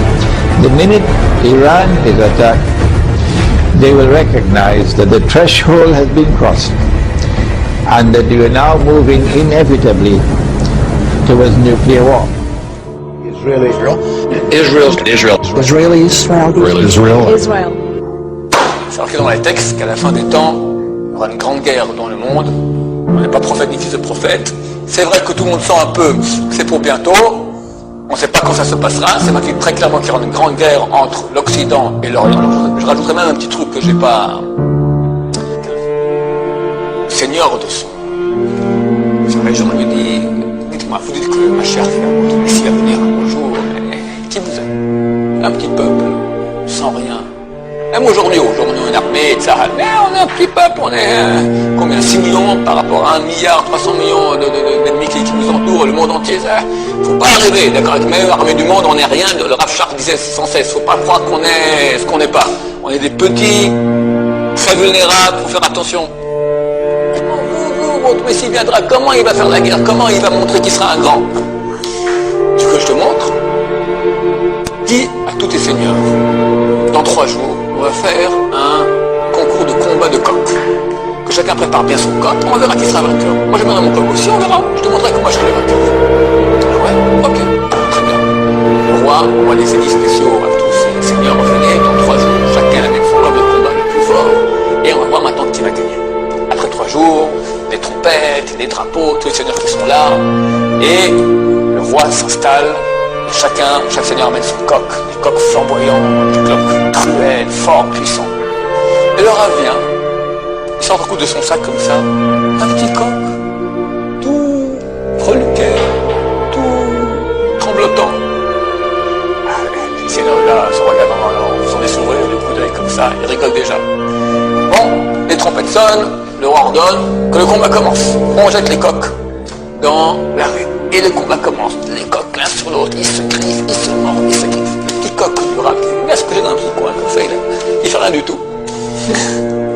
Et à la fin du combat, tous les coqs sont morts, Et le petit coq qui sort comme ça, tout penaud, vivant.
When playing chess, the outcome of the game is usually determined in the early stages by the positions that are built up by each player even before the first pawn falls.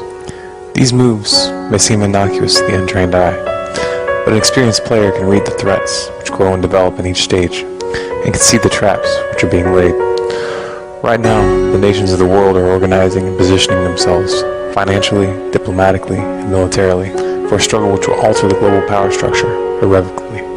It would be impossible to understand the economic collapse which is slowly unfolding and the Great War which will almost certainly follow.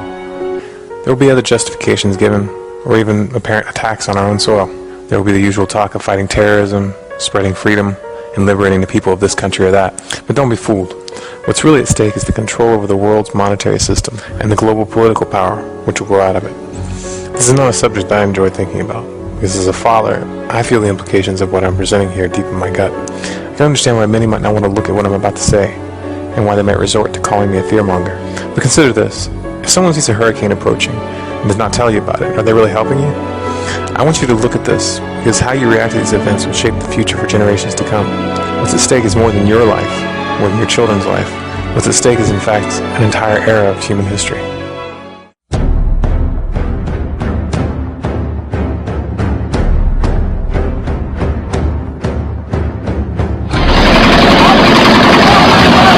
وحيث تتحدث الأنباء عن بلوغ الثورة الشعبية المنادية بإسقاط نظام حكم الرئيس بشار الأسد حد منازعته السيطرة على بعض مناطق سوريا، فإن الجديد الأهم في هذا الشأن هو الإعلان الموثق عن هجمات مسلحة صار يشنها المنشقون عن الجيش ضد من يوصفون بالشبيحة ورجال أمن السلطة. وهذه المشاهد تصور الحال الذي قدمناه ووصفناه منذ قليل بقيام المتظاهرين بإلقاء الحجارة والزواجات على رجال الجيش والشرطة الذين يقومون بتأمين مبنى اتحاد الإذاعة والتلفزيون. مع إشراقة شمس يوم جديد يستيقظ العراقيون على تفجيرات هازت العديد من المدن. بغداد وتحديدا حي الكرادة في قلب المدينة وحزام المنطقة الخضراء حيث مقر الحكومة والسفارة الأمريكية، سيارتان مفخختان تنفجران بالتزامن تستهدف إحداهما نقطة تفتيش للشرطة، بينما تستهدف الثانية حافلة كانت تقل طلاب مدرسة. كأنها حمى المناورات في إيران، ما إن تهدأ في البحر جنوبا حتى تبدأ شرقا على البر. في زمن التصعيد يختار الحرس الثوري الحدود مع أفغانستان ساحة لمناوراته البرية. اندلعت اشتباكات عنيفة في العاصمة الصومالية مقديشو بين حركة الشباب والقوات الحكومية المدعومة بقوات حب السلام التابعة للاتحاد الإفريقي. وتشير التقارير إلى أن القوات الحكومية استخدمت الدبابات والمدفعية الثقيلة خلال هذه الاشتباكات. وفيما أشار عشرات المصلين إلى أن رائحة الغاز تعبق في أجواء الأقصى وباحاته، شدد مدير أوقاف القدس الشيخ عزام الخطيب على أن هذا الوضع بات يتكرر كل أسبوع نتيجة إعلان المستوطنين المتكرر عن اقتحام المسجد الأقصى، ما ولد احتقانا كبيرا في الشارع الفلسطيني بسبب استفزازات المستوطنين. أبدى مجلس الأمن الدولي قلقه تجاه الاشتباكات المتكررة بين السودان وجنوب السودان على الحدود، معتبرا أن هذه الاشتباكات تذكي التوترات والخلافات بشأن صادرات النفط والأراضي. وطالب المجلس البلدين بعدم القيام بأي عمل يقوض الأمن والاستقرار في البلد الآخر، بما في ذلك أي شكل مباشر أو غير مباشر من أشكال مساندة مجموعات مسلحة لدى الجانبين. اقترح المؤتمر تحويل ليبيا إلى دولة فيدرالية، في حين تظاهر آلاف الأشخاص أمام محكمة بنغازي احتجاجا على عقد المؤتمر وتعبيرا عن رفضهم لما طرح فيه. ويرى مراقبون أن أي تحرك لمنح المزيد من الحكم الذاتي لشرق ليبيا قد يؤدي إلى انهيار حكومتها الانتقالية، مما يعني تفكك الدولة. مع اشتعال النيران بنسخ من القرآن الكريم في إحدى محارق قاعدة عسكرية أمريكية شمال العاصمة الأفغانية كابول، اندلعت نيران أخرى ببقاع شتى بأفغانستان فجرتها تظاهرات لمواطنين أثارت الحادثة نخوة الغضب لمعتقداتهم ولكتابهم المقدس. أعلن مسؤولون أمنيون في باكستان مقتل ما لا يقل عن 49 مسلحا في اشتباكات مع قوات الأمن وعمليات قصف بالطائرات المقاتلة بدأت أمس الأحد وتواصلت اليوم في منطقتين قبليتين شمال غربي باكستان. بعد أيام على تولي عبد الله منصور هادي سلطاته كرئيس للبلاد، تبادلت وحدات متنافسة من الجيش اليمني إطلاق النار خارج مقر إقامة الرئيس حسب ما أفاد شهود عيان، في وقت تجددت فيه الاحتجاجات في عدة مؤسسات عسكرية تطالب بإقالة قادة متهمين بالفساد. أبقت شرطة مكافحة الشغب على وجود أكبر من المعتاد في المناطق التي يسكنها الشيعة في هذا الأسبوع لمنع تظاهرات الحاشدة في الذكرى السنوية الأولى لاحتجاجات مطالبة بالديمقراطية. فبدي أقول مصلحتنا، وكنت وذكرت لك بأنه نحن خياراتنا إما الصلح مع السنة أو التحالف مع الإسرائيليين، مصلحتنا أو التحالف مع الإسرائيليين. ورايا ان شاء الله. سوريا يا شيخ. نعم. سوريا يا شيخ. سوريا ان شاء الله ان شاء الله. شو انا هقول لك على حاجه. على قدر الكفر وتأصيل الكفر على قدر ما بيكون الابتلاء وبيكون الجهاد والتضحيه. سوريا دي يعني كل اللي بيحصل في العالم العربي ده كوم، وسوريا دي كوم تاني. لان بصراحه يعني الكفر متأصل والتعذيب يعني حرب لا تتخيلها. يعني ما شفناش ولا صاروخ انضرب على اليهود 40 سنه. تضرب صواريخ على شعبك يا مجرم، صواريخ في شعبه بالاف كل يوم، بالمئات كل يوم. اذا ظل الشعب السوري على هذا النحو، هذا النظام لن يكف عن قتله، لن يكف عن قتلهم. هو لو عليه يخلص عليهم كلهم. المشكله ان لم نتحرك نحن، إن لم نتحرك نحن يتحرك الآخر. زي ما أنا وضحت في الموضوع، المشروع الإيراني لن يتوقف لأن إيران بتبحث عن نفوذها في الإقليم. والمشروع التركي لن يتوقف لأن تركيا بتبحث عن مشروعها في الإقليم. والمشروع الصهيوني لن يتوقف لأنه يبحث عن مشروعه في الإقليم.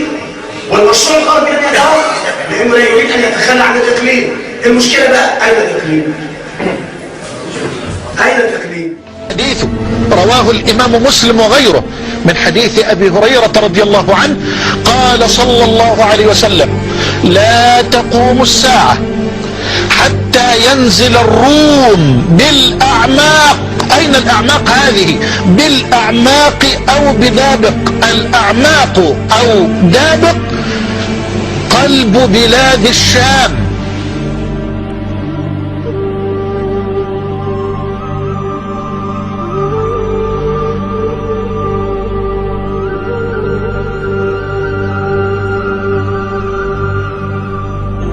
مع معنى هاتين الكلمتين النبويتين الأعماق ودابق، فوجدت في قواميس اللغة القديمة أن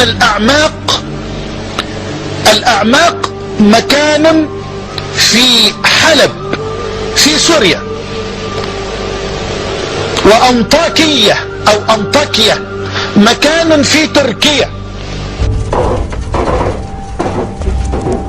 من جديد يعود الحديث عن إنشاء ممرات إنسانية في سوريا، حديث فرضته الظروف الإنسانية القاسية التي تشهدها بشكل خاص مناطق التوتر مثل حمص وحما وإدلب ودرعا التي تتعرض لقصف عنيف. ولكن ما هي طبيعة تلك الممرات وما هي آلية فرضها وطرق تطبيقها؟ مبدأ إقامة ممرات إنسانية يتضمن إقامة طرق آمنة داخل مناطق الصراع أو القتال، الهدف منها توفير خط إمدادات لإيصال المساعدات الإنسانية اللازمة من مؤن أساسية ومواد طبية.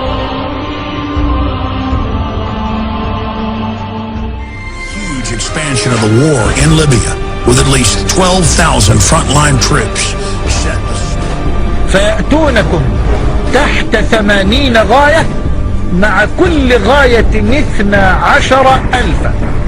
Allow the escalation of this illegal war. What comes next? Though we already know. Drone attacks in Yemen and ground invasion of Syria. لا تقوم الساعة حتى ينزل الروم بالأعماق.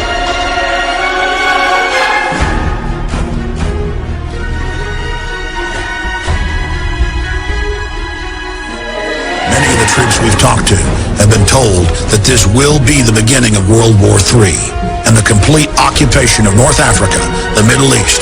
الروم؟ من الروم؟ الروم أو بنو الأصفر امتدادهم الآن في العصر الحديث الأوروبيون والأمريكيون.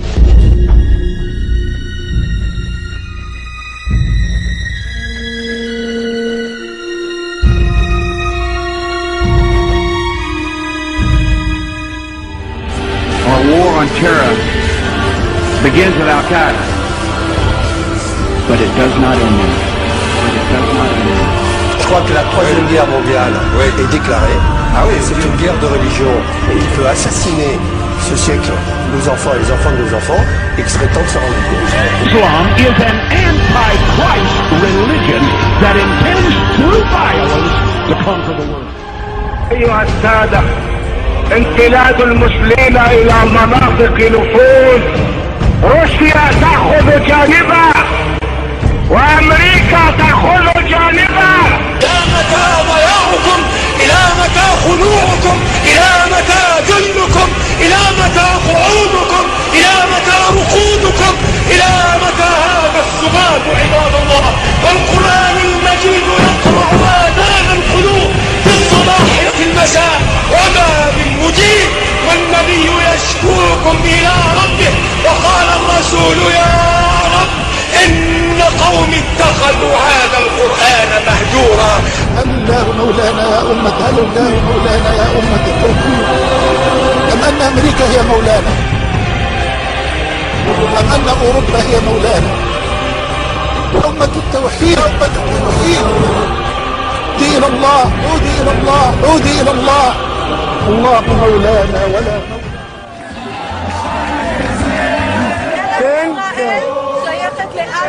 נכון, כל הכבוד.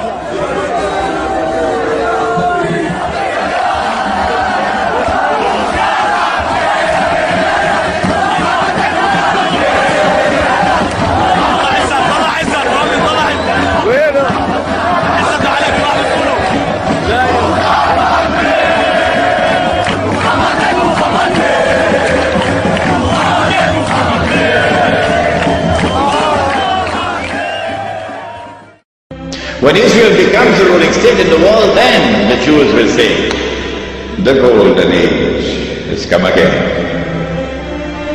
The prophecy is being fulfilled, but they're being deceived in the grandest and most magnificent deception mankind has ever witnessed.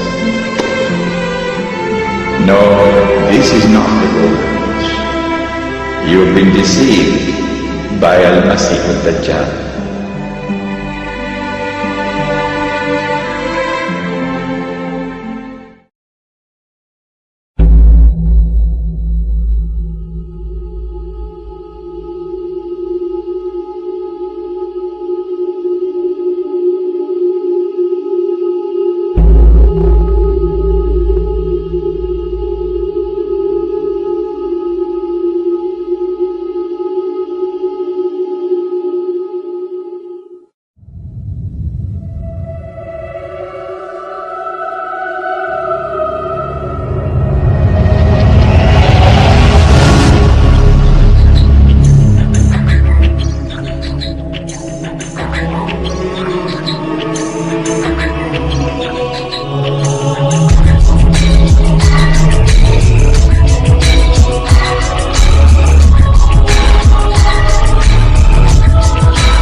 Do you believe that men alone were able to carry out this global conspiracy of deception and power?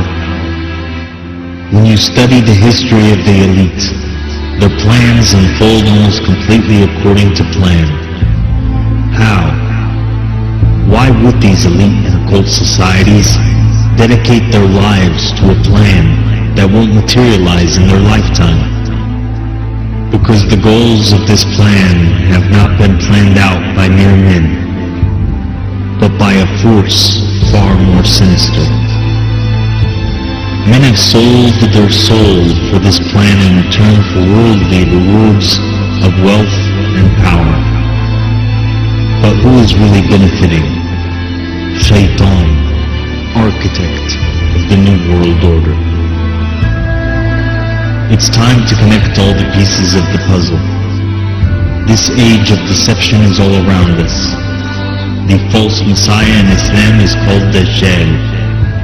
Al-A'war al-Dajjal, which literally translates to the one-eyed deceiver.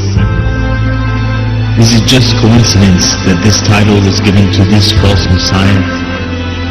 Is it just coincidence that the elite have chosen the one eye as their symbol? He has already been ruling this earth for years through his Illuminati minions. وقال الذين كفروا ربنا أرنا اللذين أضلانا من الجن والإنس نجعلهما تحت أقدامنا ليكونا من الأسفلين. من هما هذان؟ من هما هذان الرجلان اللذان هما السبب الرئيس في دخول مليارات، ليس ملايين، مليارات من الإنس والجن في جهنم؟ من هما هذان؟ قال المفسرون رحمهم الله من الجن إبليس، وهذا قول صحيح، ولكنهم قالوا من الإنس أنه قابيل بن آدم، وهذا قول لا يستقيم. قابيل بن آدم عنده جريمة واحدة ألا وهي القتل، فعلها ثم ندم، فبعث الله غرابا يبحث في الأرض ليريه كيف يواري سوءة أخيه، قال يا ويلتى أعجزت أن أكون مثل هذا الغراب فأواري سوءة أخي، فأصبح من النادمين. شريك إبليس في إغواء البشرية ليس قابيل، شريك إبليس في إغواء البشرية المسيح الدجال الذي يعيش على هذه الأرض منذ آلاف السنين، وكان بينه وبين إبليس ذلك التحالف الأبدي. وقال الذين كفروا ربنا أرنا اللذين أضلانا من الجن والإنس نجعلهما تحت أقدامنا ليكونا من الأسفلين. أتعرفون هذا الشعار؟ أتعرفونه؟ هذا شعار التحالف القديم تحالف إبليس مع ذلك الرجل منذ آلاف السنين، ذلك التحالف الذي أودى بمليارات من البشر إلى الكفر، إلى الإكراه وعدم معرفة من هو الله.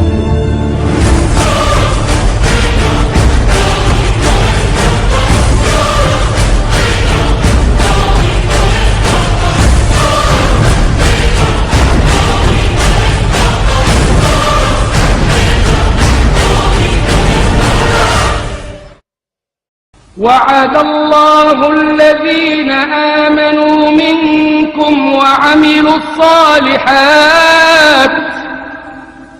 ليستخلفنهم في الأرض كما استخلف الذين من قبلهم وليمكنن لهم دينهم الذي ارتضى لهم وليبدلنهم من بعد خوفهم أمنا.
قال رسول الله صلى الله عليه وسلم: تكون النبوة فيكم ما شاء الله أن تكون، ثم يرفعها إذا شاء أن يرفعها، ثم تكون خلافة على منهاج النبوة فتكون ما شاء الله أن تكون، ثم يرفعها إذا شاء الله أن يرفعها، ثم تكون ملكا عاضا فيكون ما شاء الله أن يكون، ثم يرفعها إذا شاء أن يرفعها، ثم تكون ملكا جبرية فتكون ما شاء الله أن تكون، ثم يرفعها إذا شاء أن يرفعها، ثم تكون خلافة على منهاج النبوة. ثم سكت. يجي واحد يقول لك: وهل نستطيع أن نعيد الخلافة؟ أهو ده سؤال. خلافة سقطت وأنت بتعتبر هذا داء من أشد الداءات عضال. هل نستطيع أن نعيدها؟ وكيف؟ طبعا. تعالي في الخلافة النهارده أسهل 100 مرة مما كانت عليه زمان سهل. ثم يرفعها الله إذا شاء أن يرفعها، ثم تكون خلافة على منهاج النبوة. ثم ماذا بعد الحكم الجبري يا رسول الله؟ ثم تكون خلافة راشدة على نهج النبوة. ثم سكت صلى الله عليه وسلم. من حديث أبي حوالة الأزدي أن الحبيب النبي وضع يده يوما على رأس أبي حوالة وقال: يا ابن حوالة، اسمع، إذا رأيت الخلافة قد نزلت الأرض المقدسة. الله الله الله الله، خلاص هتنزل، ورب الكعبة ستنزل الخلافة الأرض المقدسة.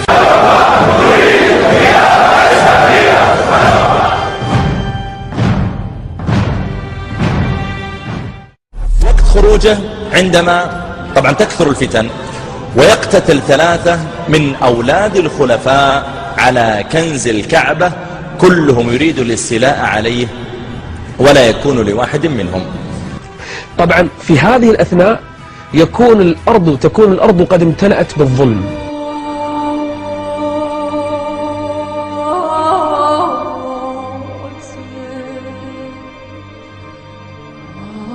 والجور والعدوان.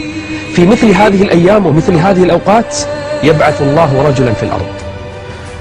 يعني بعد ما امتلأ الظلم في الأرض كل مكان ظلم يصير، ظلم على مستوى العالم، ظلم الشعوب، ظلم الناس، ظلم الأطفال. يبعث الله هذا الرجل. هذا الرجل في البداية ما كان راضي إن يقود الناس، لكن يلزم إلزاما. قوم خلاص، ما في أحد يقود الأمة، صارت أمة بلا قائد، صارت أمة تريد من يقودها إلى النصر وإلى العزة. When a day which is like a week has come to an end, and we will know that because the water in the Sea of Galilee would have dried. That is the time when these events are now going to take place. The advent of Imam al-Mahdi. For centuries, the Sea of Galilee has inspired believers the world over.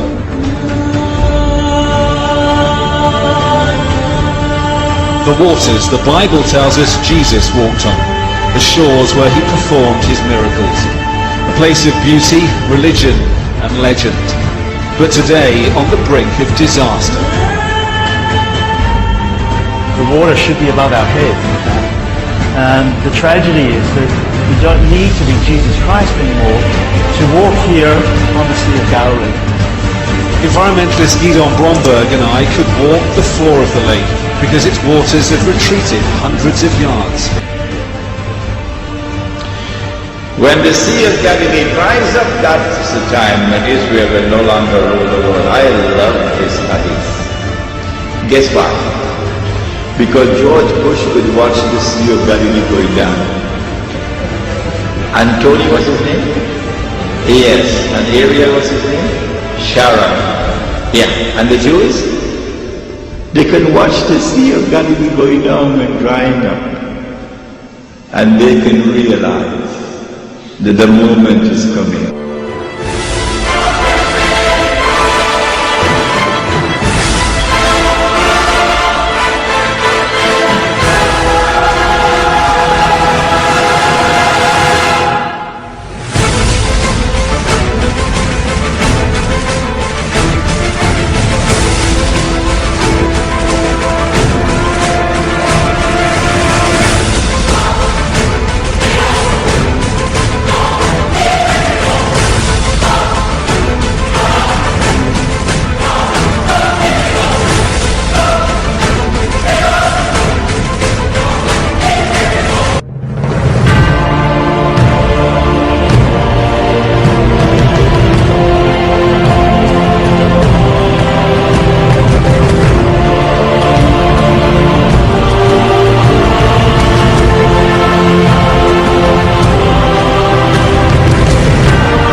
Goodbye to bad rubbish.